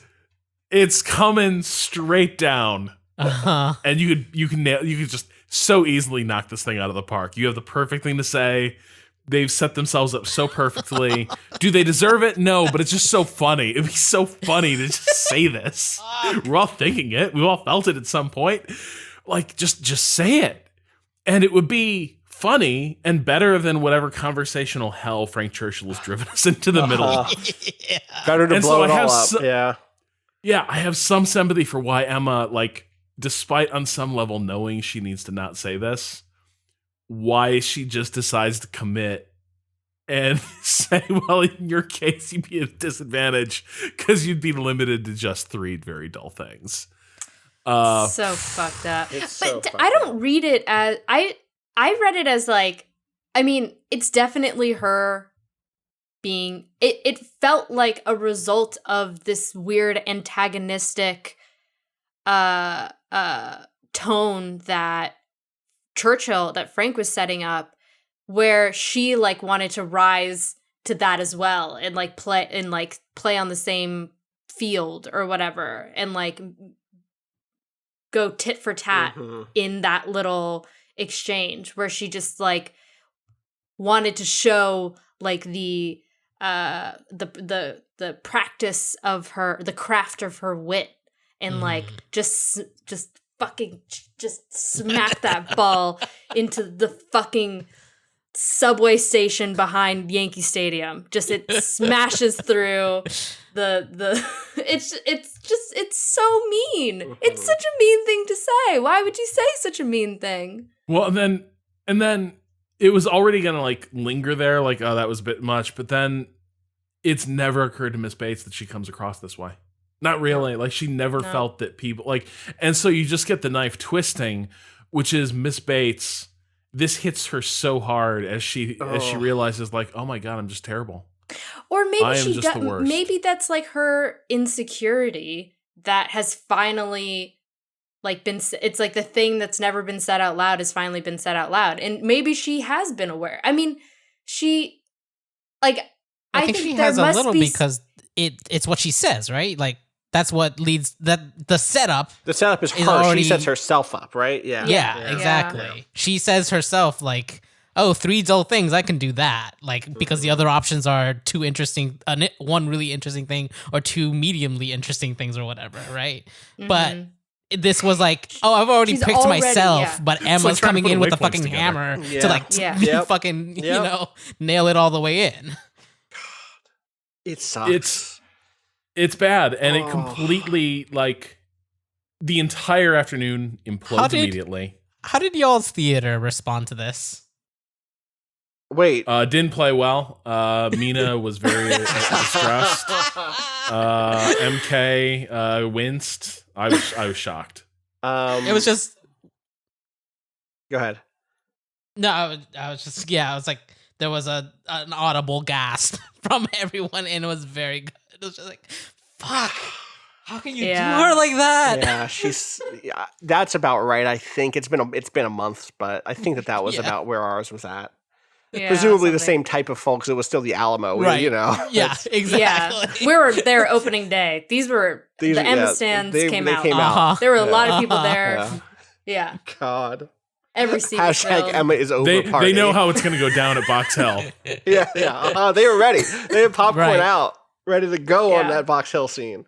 I did not. It was like, I think I said like, what? I said shut the fuck up or something. I don't know. I was pissed off in the back row. I was badly done indeed. Badly done indeed. So and they hold on fucking Emma's face too. Yeah. Which was so like...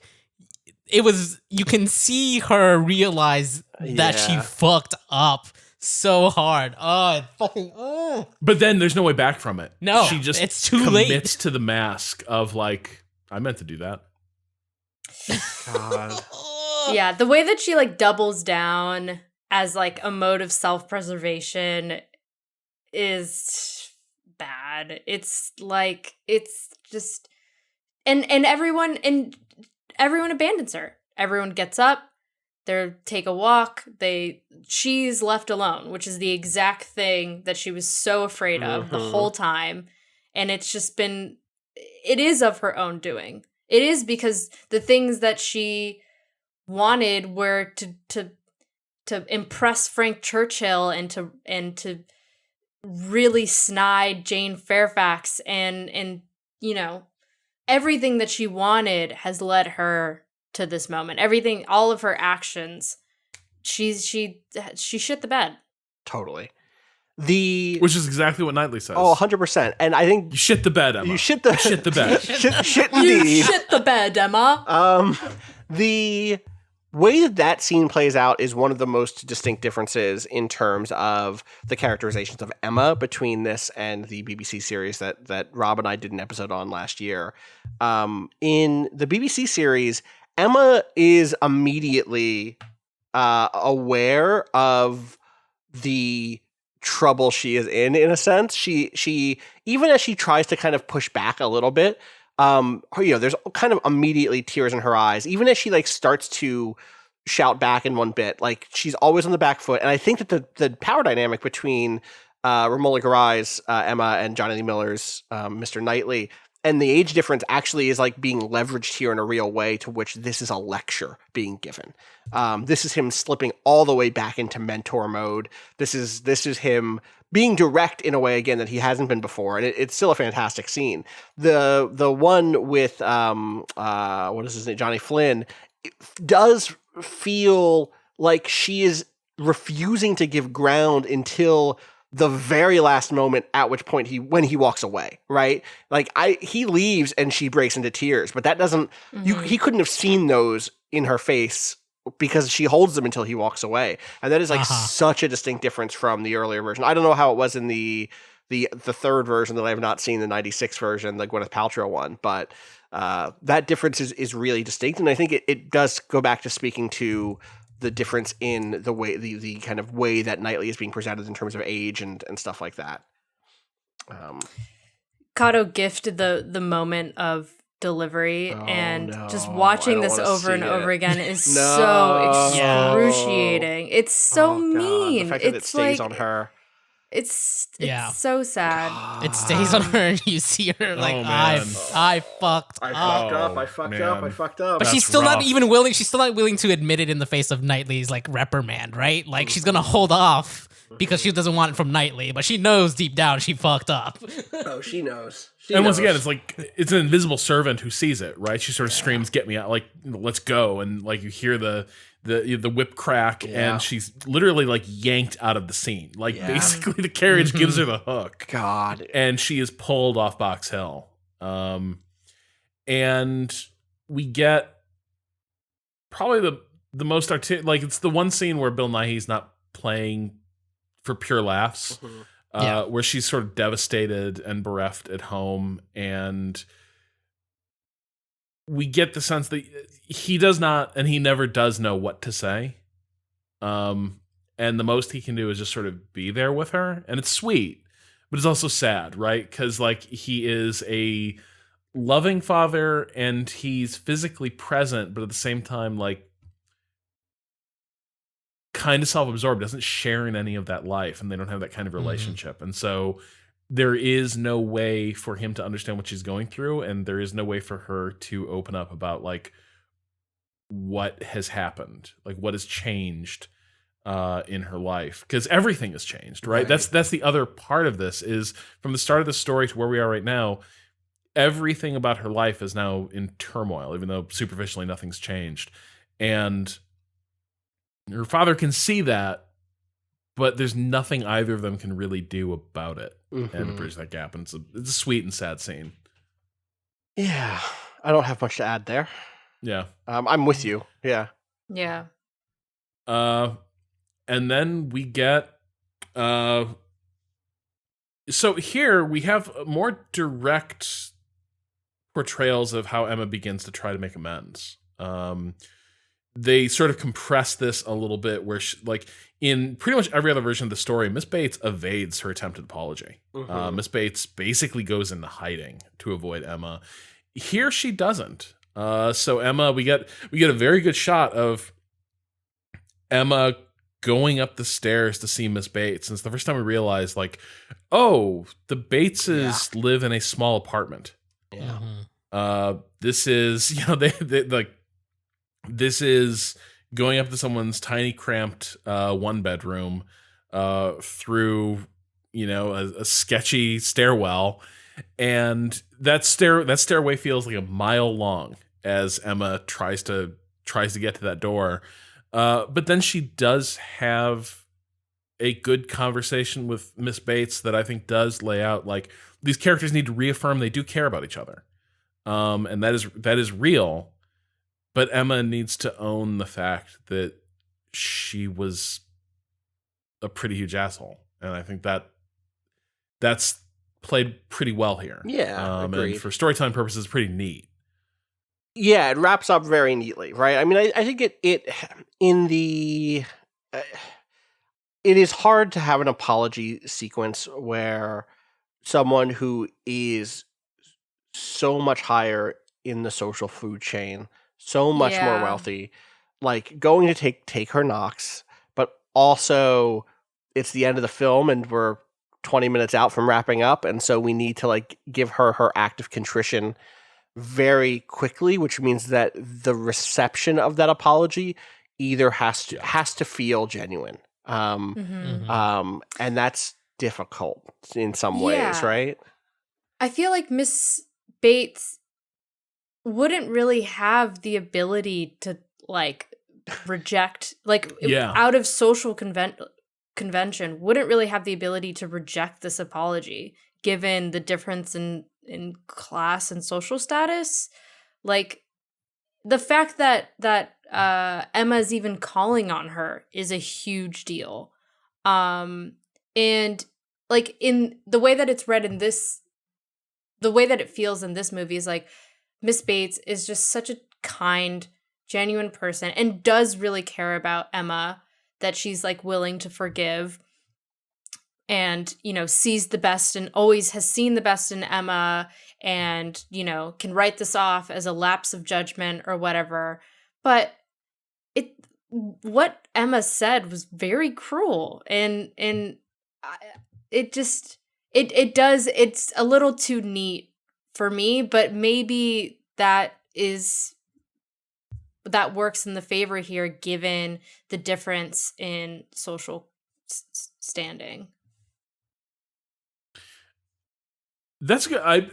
I'd be very curious what the version of Emma would look like where like Miss Bates doesn't accept the apology, right? Because I think that's where the rubber really meets the road when it comes to privilege, right? It's very easy to say, you know what? You're right. I did overstep.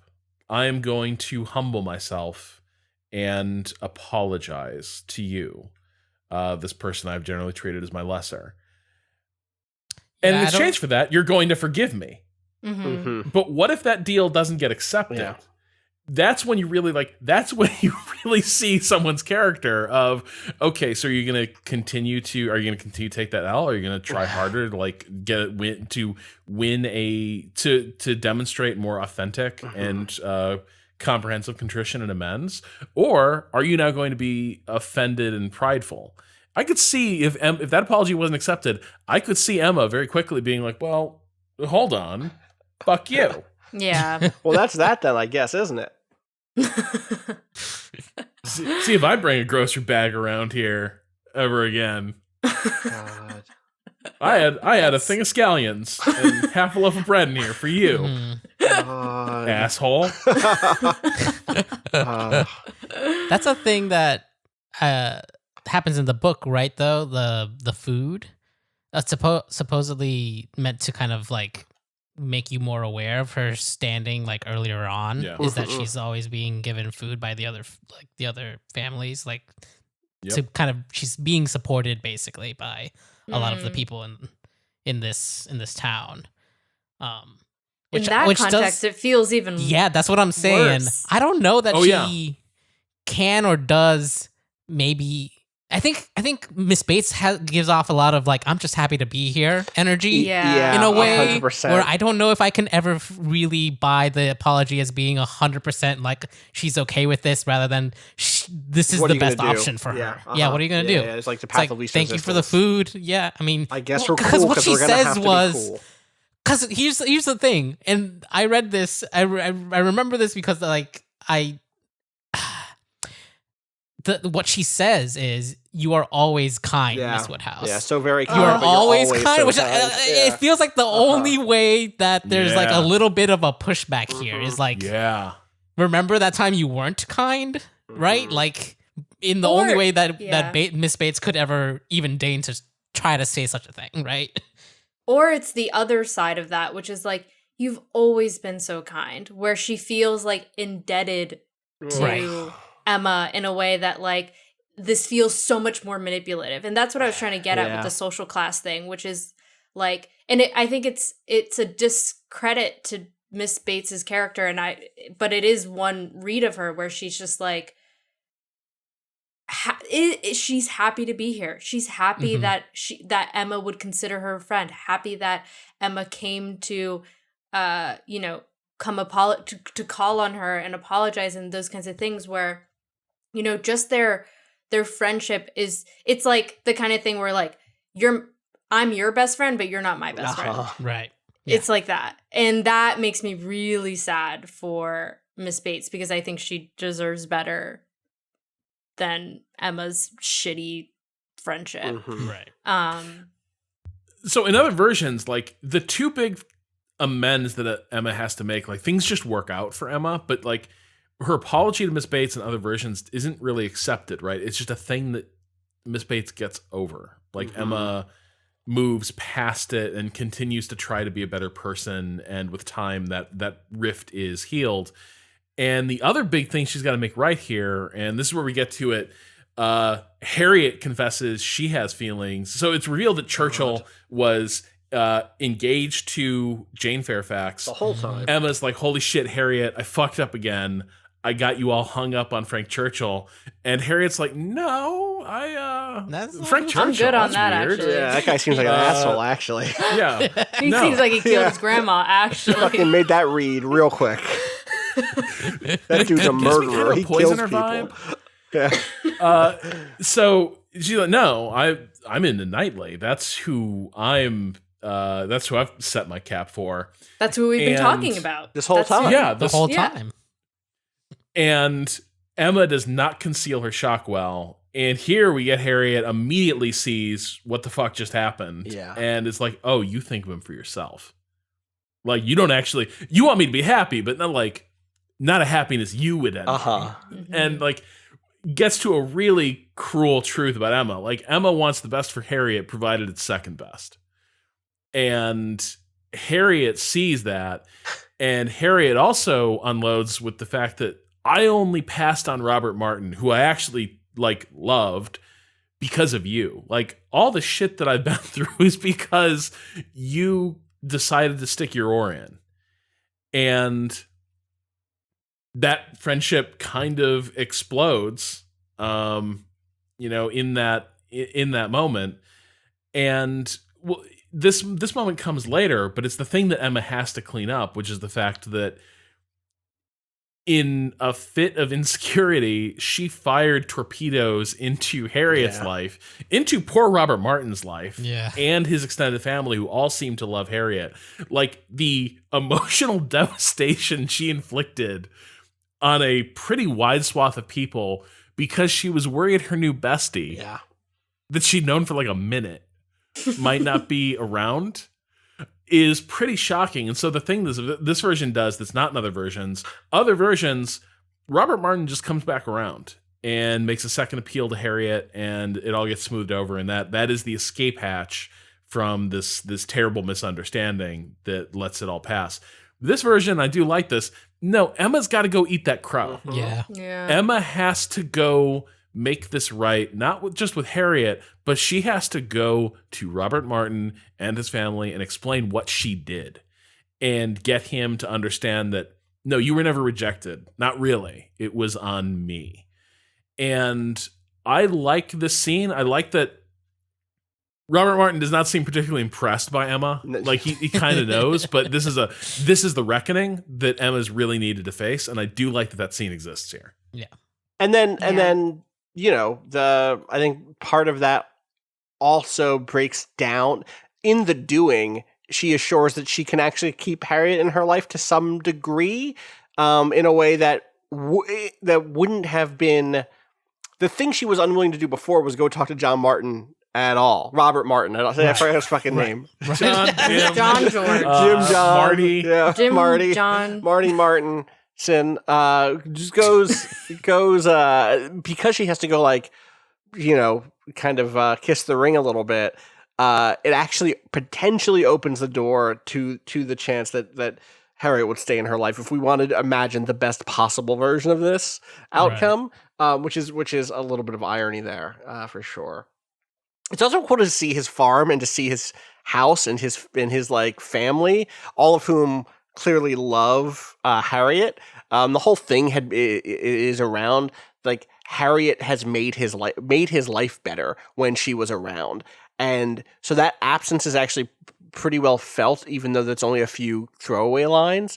It's clear that like the girls on the farm will be happy to have her around. Are they Robert Martin's little sisters? I don't know what the situation. Yeah. Well, don't they like run into each other at the hat shop? Yes. There's like, we didn't talk about that scene, but there's like a whole. We didn't talk about the haberdashery at all. That place rules. What a great the hat location. shop is where it's at. Yes. That's Oh, where those fashions. Goddamn. Incredible. shit is popping off in the hat shop. They got 2-for-1s. served. They got it's incredible. That fucking two-tone, like, gold and black, like, starkly divided dress she wears with the, like, my God, like, they might be some sort of, like, rural pastoral backwater, but, man, Sure, that looks. Shop is... Got that Good drip. shit. Yeah. Yeah. Mm-hmm. Keeping everyone fitted. Yep.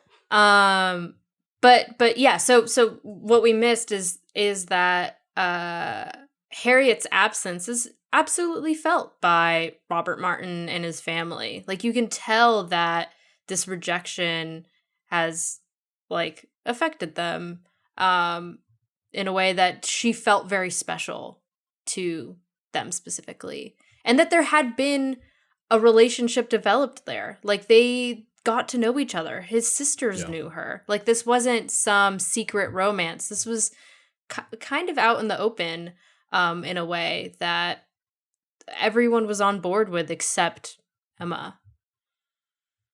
Now, the motivation for that final scene with visiting the Martins is, of course, that Knightley returns from his peregrinations while he figures out how much he wants to jeopardize the comfortable friendship he's got with Emma to sort of admit that he's in love with her. We get a scene that didn't do a lot for me until the turn. In terms of confessions of Knightley's love and all that, like, it's fine. I don't think it was particularly, like, it feels like a very boilerplate scene, which I think kind of becomes the point when we wait to see Emma's reaction. And there is no reaction until blood begins pouring from her face. It rules. It's so good. Amazing.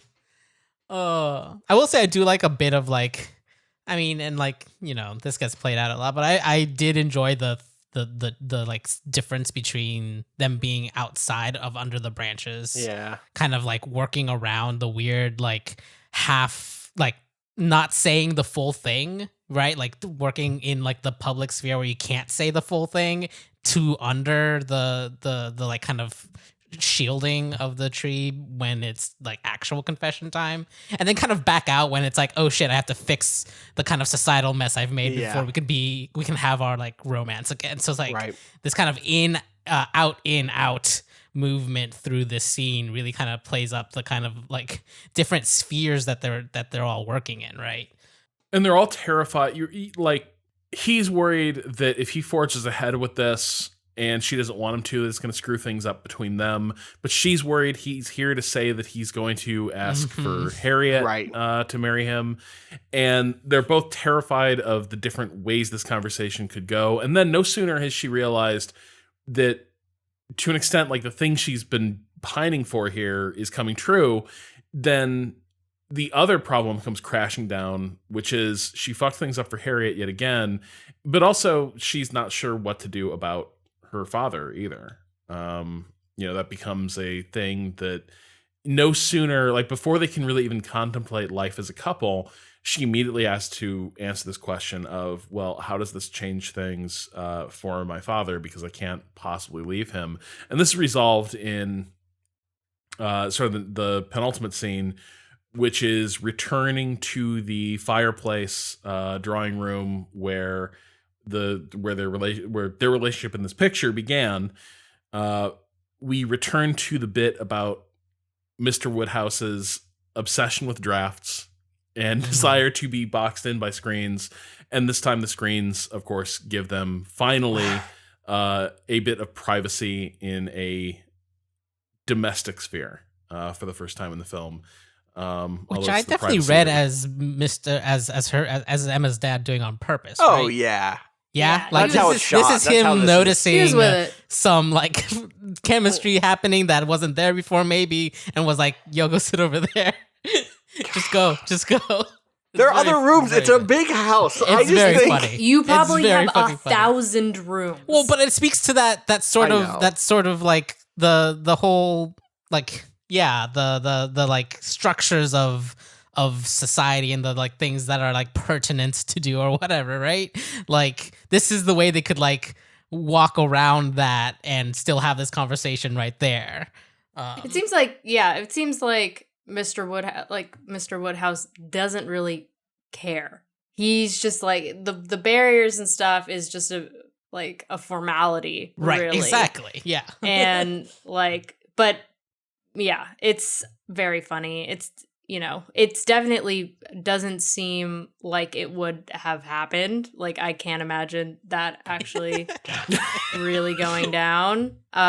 In the way that like he seems so, I don't know, like encouraging of it in the way that in another situation would have felt like like an arranged sort of situation. Mm-hmm. But instead he's recognizing that they already have a connection. This is not like a situation in which like two families are forcing two people to come together or whatever. But it's like, I want the best for my daughter. They're horny. Yeah, they're sharing looks. Let me throw the the equivalent screen of up. turning the rearview mirror, like to just face outside the car. closing the little taxi cab like back or the limousine back connection thing. Allowing your kid to have closed doors for the first time, or right? something like But I think there is an element of that, Yeah. right? Which is that it's not appropriate for them to go sneak off in the evening to some other corner of the house, and so for this brief moment, like even though they're clearly committed to each other, that he's just got to give them the privacy they're allowed at this juncture. Yeah. And that's where they sort of settle on, is she going to leave Hartfield? And the answer is no. He is happy to leave Dunwell Abbey and stay with her, which doesn't surprise me because it does seem like everyone else seems surprised he would leave the Abbey, but nobody we don't see him there ever. We don't see him it's not. It's only prior to Box Hill Right. that people come by and visit, and Emma goes to that same gallery, which Right. like the first time maybe ever has the statuary exposed. Yes. Mm. I like that sequence. But That's a good sequence. But yeah, I also I think this has always been the hardest like last second conflict of Emma for me to pill to swallow, because like, my dude, you have to get over it. Come over for dinner. Like, you live 12 feet away. We'll come over here for dinner. Like, but I get it. But it's harder. I think it's harder in this film because it's been mostly played for laughs that they would make such a dramatic decision about where they live. Yeah. I don't know. Also, I just can't imagine being like, I'm going to get married and move in with my parents, or move in with their parents, with my partner's parents. Like, no, I'm not. Maybe this makes me worse than Knightley, but I'm not. I don't have it in me. I mean, that house is really big. Yeah. You could go. Also, that was maybe kind of part of it, right? Like, You'd be like the Cado Kalin of the Woodhouse estate. Yeah, you could go several hours without running into your No, because the thing he wants is people in his life. He wants attention. He wants me to be in a conversation with him. It seems like they get along. I don't know. Yeah, couldn't be me. He seems great. He's funny. He does that bit where he makes fun of the priest. Love that bit. Happy to go to church with him and sit next to him when he goes, innocence. Innocence. Love it. Happy to do that. We'll go brunch after. then I'm gonna go back to my spot and like. Well, let's be real. Apex That's Legends. very much what Knightley's offering. He's like, no, I'll totally move in with you, and my mansion across the street will be like my office. I guess that's true. That's the boys. That's for the boys. Yeah, that's really God. That's the den. Tag the squad. Yeah. just me and my imported marble statuary. God. Oh. Well, I think that does it for Emma with a full stop. Is that actually? I guess it's in the stylized. Yeah. Yes, it's in the stylization. Okay. It is a statement. Period. Well, is it, or is it a quote? Is it Knightley saying Emma? Is that what it is? Ooh. Is it people saying her name? Is it a particular person Emma. saying her name? Emma. Right. Exactly. Yeah. I mean, I can't remember the trailer, but maybe the trailer. Emma. If Yeah, that would be. Yeah, if there was a trailer that we could check. If there's a trailer that The was trailer like, had no idea what to do Emma! with this. Yeah, the trailer like leaned hard on like editing to try to make this like it tried to make it feel like the movie does feel, which is pretty snappy and light and fun. Yeah. But not in a way that trailers are good at communicating. Mhm. Right. But yeah, I don't know. I really do like this version, but I think the thing that I love about it is that it's a beautiful production, right? Like in terms of command of the text, I think there's a lot of adaptations I probably prefer. But in terms of like a piece of cinema, I'm watching, this might be the best Austen adaptation I've ever seen. Wow. Wow. Strong Holy words. shit. Wow. I Also, really liked Yeah. it. the trailer does literally do the thing that Natalie just suggested, is where it's like Emma. Does it? Yeah, okay, that's what I 100%. thought. So- That's what I figured. So yeah. Rob, that is a really strong recommendation from someone who I think holds their cards close to his chest. Rob, normally you're someone who gives some time between your consumption of something and your inevitable large Except the recommendation. problem is there is like, but there's nothing. I don't think there are adaptations that really, as like cinematic productions, are really even operating at this level. And that's kind of like in terms of Prejudice. The fucking not terribly visually interesting. The film. the film. That's what I'm saying. Yeah, But that's kind of that's the thing though, is that's kind of what that has the most. That's what that film has going for it the most. Where this I still like hits the adaptation bits better than that hit the adaptation bits, and is still like beautiful and well done filmmaking. I don't know that I can. I think you're right that it's beautiful filmmaking, but I care too much about the pacing and the character work that's missing here for me. I put this in the wrong chat. 1 second. I definitely dropped that trailer into a chat with other people in it, which is very funny. I think that the 2009 version or whatever is spends so much good time with Emma and Knightley that it feels absent here. That besides the dance, besides bits of the proposal, like the fact that proposal doesn't knock you on your fucking ass means that it didn't have the time to for that element. I think it does. Well, I actually think it does really well are the things that are not the focal points maybe of other previous adaptations, where other adaptations focused on Knightley and Emma's relationship and their bickering and the slow build towards flirtation and then the dance and then eventually the explosion at Box Hill and the proposal. Like all of that stuff is normally the focal point. And so the stuff with Harriet, the stuff with Miss Bates, the stuff with Frank Churchill kind of becomes supporting matter. And I think this maybe does a lot of those things best. I think that the stuff with Harriet is specifically so sharp here. But it doesn't scratch my itch for playful couple bantering and bickering with each other for so long. You're talking about the series. I'm talking about the series, and I know that I know that it gives it a distinct edge. I know, but like, listen, I'm stuck at home anyway. I'm gonna watch one or the other and give my recommendation. I think that watching that series adaptation made this land flatter, even if that comparison is apples to oranges. It like meaningfully changes my experience because I wanted more of the two. I wanted their chemistry to be hotter in the scenes that were not where it was like scalding hot. Like that sequence is fantastic. That dance is incredible. But the rest of it, I wanted there to be better chemistry with them, or more of them. And there just it wasn't there. And I know that's like a very superficial want, because I think you're right, Rob, that this film does so much else really well. And I still like it a lot, to be 100% clear. No, I mean, here's the weird thing. Like, in terms of, like, the thing I prefer, like, is a good adaptation of the source material, I think the 2006 Johnny Lee Miller Muller Gry version is better, and I like it. Like, I'll probably end up watching that one more.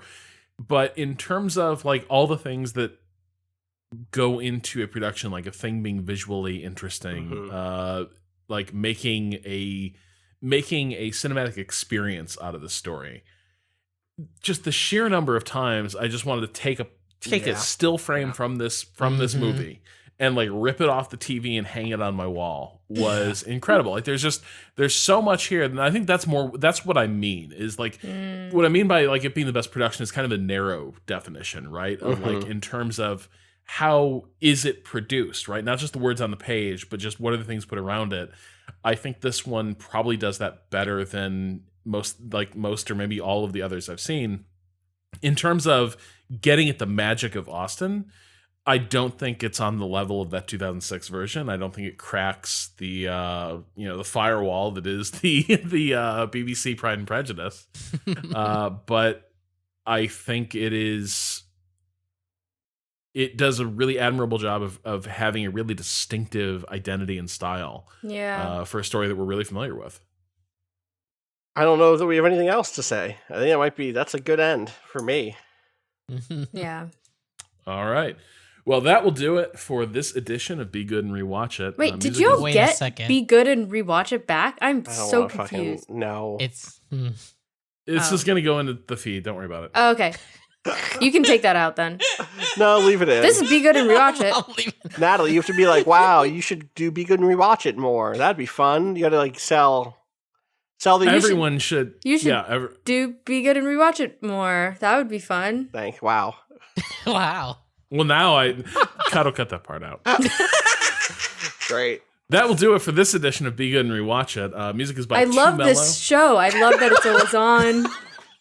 Natalie, work you can find at 2mellomakes.bandcamp.com. You can keep up with everything we do at waypoint.vice.com. And follow us on Twitter at Waypoint.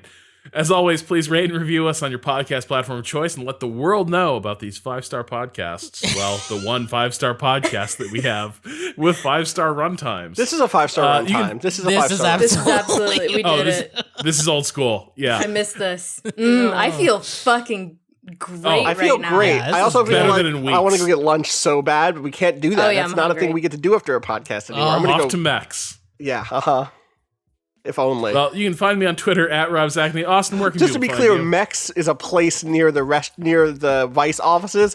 That was not Rob just being like, that's right, climb into your Mex, everybody. Let's go.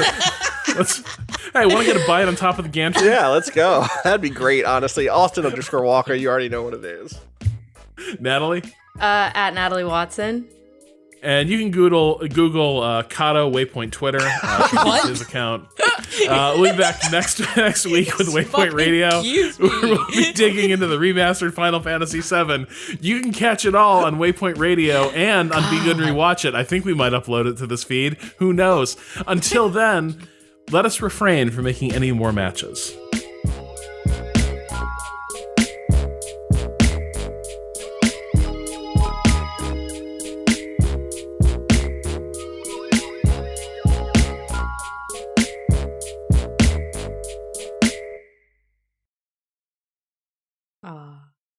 Cado, this meme that you posted is good. That's all. This Full Metal Alchemist meme is brutal. Oh yeah.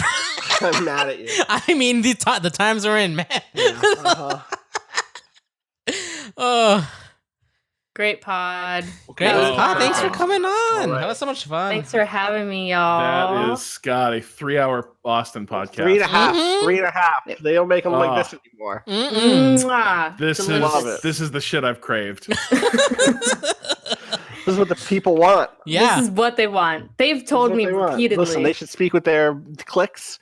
Send this one out. Put this out there in the world. Yeah. I hear podcast listens are down right now, but make this one be the exception to the rule. Not ours, just generally speaking. Mm-hmm. Yeah, It's like a 20% dip or some shit. God damn. I wonder, but like definitely hitting the true crime podcast from what I hear. Oh yeah. Right. Yeah. Sure. Pivot point for who she is and leads us into the final act. Mina? Sorry for the sirens. The hardworking ambulance drivers my apparently have dog is other also opinions trying on to eat the edge Emma. of a rug. Oh no, Mina, So, stop doing hold on. that. I have to give her a bone, but y'all keep discussing this. Okay. I'll be right back. Actually, BRB. Yeah, I actually gotta use the restroom. I'll be right back. A lot of people. I'm gonna hear refill my DoorDash water ad. also. Be right back. All right, I'm gonna get a drink. Oops. Oh, Jesus Lord. Hello. Hey, Checking these bell prices or these turnip prices. Let's see. Gotta see if the chart is still going down. I'm also watching this Clueless scene. yeah. Hang on. Can you link it to me? Yeah. That scene sucks. It's not good. Wow, there's the apology isn't even on screen. It's off camera. Yeah. What? Apologies in films do not count if they are off If screen. they're off screen, they don't count. That's right. Like you got to see that character does not eat shit. Yeah. They really Doesn't- just needed to get this bit in where she's a bad driver because she's distracted. Hi. Hello. We watched that scene. It's not a good scene. Which one? The Clueless. Yeah, it's bad. thing. It's bad. It's fucking bad. It's bad, and then there's no follow-up. So Nope. That's weird. She like mentions Lucy offhand throughout the movie, but like there's no other. Mhm. Well, Is this any better? now we see you. Yeah, we see I just you. mean like No, No, it's not at all. It's not going to just get better, Cado. There's a serious issue. part of You me. have to go to the Part doctor. of me slightly wondered whether or not it was a connection issue between like East Coast and One Over. Ricardo I wanted to Contreras check. has become unstuck in time. Mhm. I think ultimately then it's this computer being like I think 2 OSs behind. Yeah. Wait, what do you mean? It's on 10.13 and I think Mac OS is on 10.15. And I I think thought you were gonna be like it's running Windows 7, and I would have been like, damn, that is It's commitment. on Vista, so no, it's Mac High Sierra. And I don't know what the fuck the name is of the most recent one, but I can't download. There's like an app that Logitech made for this specific camera that I was trying to download, and it just doesn't work on this OS. So I think it might just be some weird shit with this specific computer. Mm-hmm. I will go away again. Get everything paid. You got to put that in a savings account. Let it accrue interest.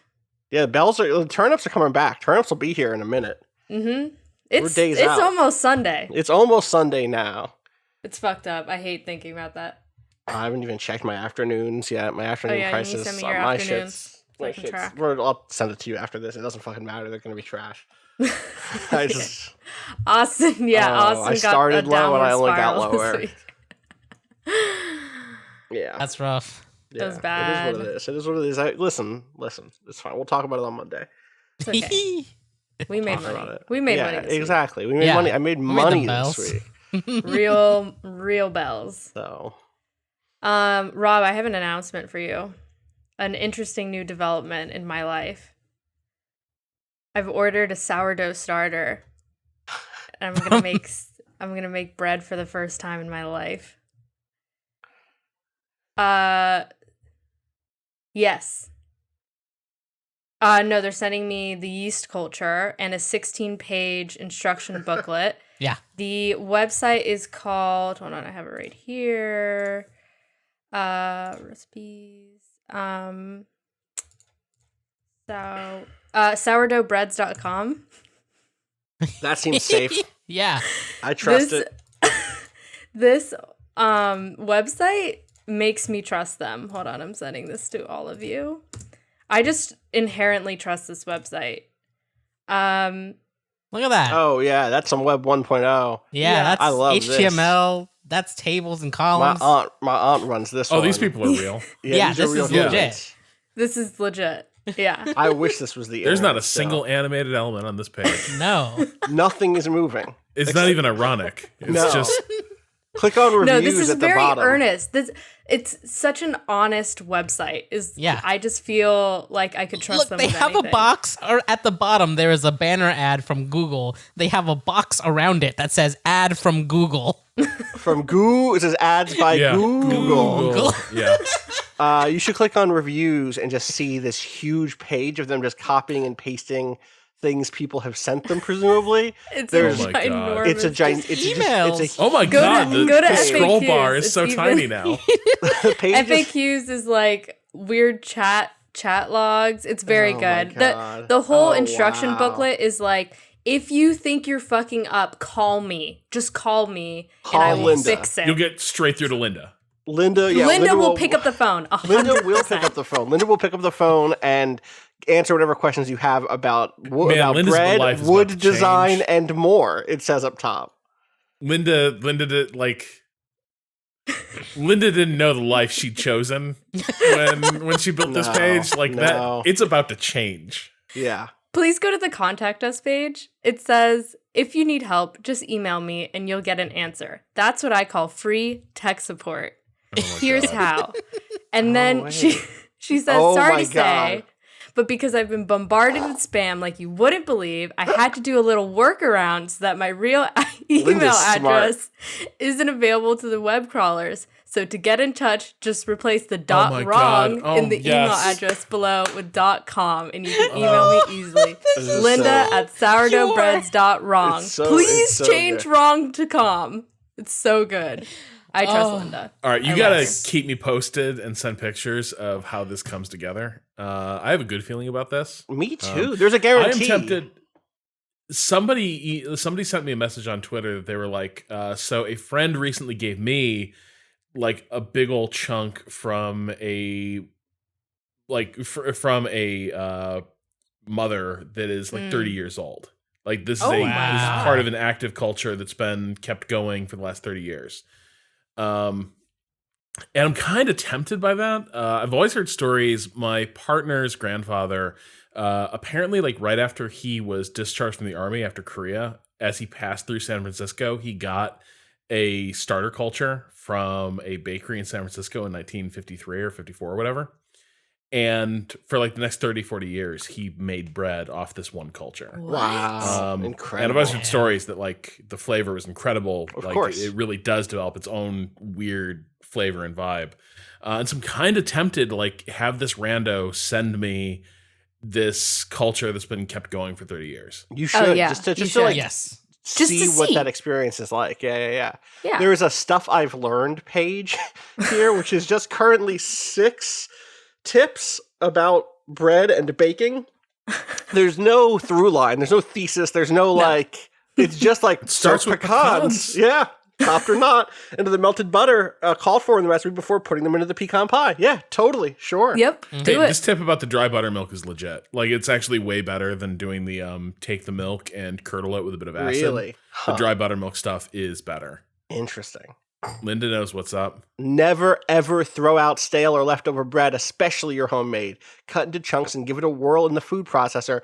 Label and toss it in the freezer, and you'll always have homemade breadcrumbs. So much healthier and better tasting than the bought kind. Sometimes I add yummies or 2 to the bags, keeping What them are you- separate.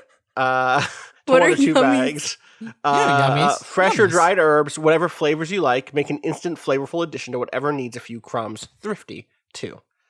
Wow. Damn, Linda. I love Linda. Shout outs to Dante for sending this. Shout outs. Was this the person who is Linda the person who was giving out sourdough starters in San Francisco? Yeah. Was it really? I don't know. Did you see that the other day?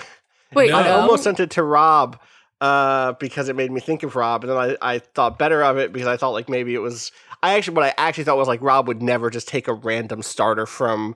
But you know, now okay. I'm contemplating taking Uh-huh, it. uh-huh. Yeah. So you know how you can like, you go to like a telephone pole and then you like staple a paper and you go, oh, for guitar lessons, and here it is. I found it instantly. Thank God for my Twitter search skills. Free sourdough starter. His name is Godric, and he's a white flour starter, and it's 3 Ziploc bags stapled to a telephone pole. I don't trust it. I don't trust that. I trust it implicitly. Oh no. Yeah, this is a little too honest for me. I don't know. There's a threshold of transparency that the .com 1.0 accomplishes for me in a very trusting way, and this is like other end of that. Sure. No, this is spectrum. just mutual aid. Like, it's only the facts on the internet that makes it weird, right? But somebody realized, like, hey, my neighborhood is hurting. Right. Like, there's no yeast in this town. Yeah, yeastless. A bunch of us are being asked to cook and fend for ourselves for the first time in our lives. Yeah. And so we're gonna I've made the starter. Meet Godric. Meet Godric, I love Here it. he is. I've heard there's actually a yeast shortage right now. Oh yeah, that's why I'm like in this boat. I couldn't see. get the active dry. Okay, Wow. well, good luck. There's always sourdoughbreads.com in case they're still selling, according to what I've seen. So Let us know how it goes. I will. Rob, you also no need idea what I'm doing. A bread update for sure. Pardon? We'll need a bread update from both of you. Yeah. Yeah. Better. Once I commit to that step. And You should. have. Yeah. So the catch is, so there's somebody like a 30-minute drive away that is also like, hey, I will just leave some starter like on my front porch. You can come grab Sure. it. Just let me know when you're coming by, which would be very fast and convenient. I could be making bread right away. But now You could be like doing it the today, vintage, Rob. like You could be making bread today. Today. I know, but that starter's not 30 years old. Oh, I see. I This am is not the 30 really like think You of- were a history major. right. I feel like this is an intersection of your interests right here. Yeah, get the that- 30 year. Get the 30 year. Get the 30 year. The flip side is I'm tempted by that. I'm also tempted by the idea of make my own, make it like start from scratch, and this will be my COVID starter. And I will always remember, like, oh yeah, let me tell you why I have a fucking starter dough now that I live with. Because I started this when we ran out of yeast during the start of the second Great Depression, following the COVID pandemic. This is God. Rondrick. Road. All right. This is my starter, General Strike. General Strike. I think you should just do both. IMO. Yeah. Oh, yeah. That's probably Just have two big old tubs. Yeah. Yeah. And Why at not? some point, like, throw them in together. Marry them. Yes. The hybrid Yeah. starter. Okay, I'm listening. What was going on 30 years ago? Nothing good. No, nothing good. 89? No, 90. Yeah, I mean, that's another 90. economic collapse thereabouts. Pretty much. All right. We should do a podcast. Let's Yeah, do a pod. absolutely. We should clap. All right, I should go to that place. You should. Goodbye, sourdough breads. Bookmark that though. Yeah. Hello, time.is. Absolutely. All right, shall we go on 23? Sounds good. Perfect. Sound good. That did sound Go clap. Good clap. So, all right. Natalie, I just noticed your hair is long, and that reminded me. It looks very good, so do Thank not be you. offended by the fact I'm not connected to my dog's hair. good. Oh my God. Because, so the thing is, We're not going to I haven't gotten a podcast. haircut in a while, and there's no there's no trimmers anywhere in this house except the dog trimmers that we haven't used on the dog yet. Oh Mm-hmm. my God. And it's a well-known like trimmer brand name. Yeah. Mhm. And I'm sitting here wondering, like, What's so What's the different difference between about dog person hair and dog yeah, hair? Uh-huh. What's so like, different? Come on. It's hair. what's Mina got that I don't? I've got thumbs. Yeah.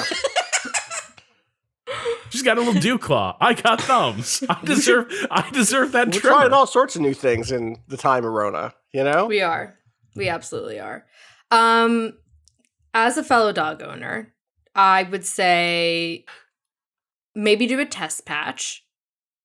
I don't know. On me. Yes. Yeah. Well, Okay. Yeah, on Mina, On like they a should just leg, work. maybe. Don't like an test arm. Mina and be like, if it's That works for her. Find a part of Ooh. Mina's hair that most resembles yours Yeah. and see what happens. I just want to make sure my microphone is chill because I'm peaking at really weird times. It might be the cable a bit, or maybe some Yeah. table bumps.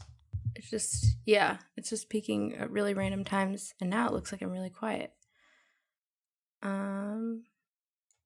Okay. I'm just gonna sit farther away. all right.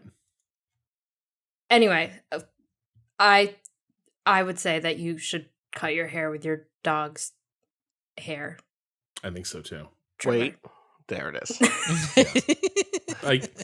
I understood where we Steel were sharpens headed. steel. Yeah. You know what I mean? I was Hair gonna cuts hair. say, Right. they're making Just tie knives my out of hair. Yeah, you're tired. Just tightening my hair into a tiny little braid, tighter and tighter, and Yeah. then like securing it with a bit of Mina hair, and like eventually it'll fall off. Yeah. It's the Loses knife guy on circulation. YouTube, but he's making it out of hair now. Oh my god.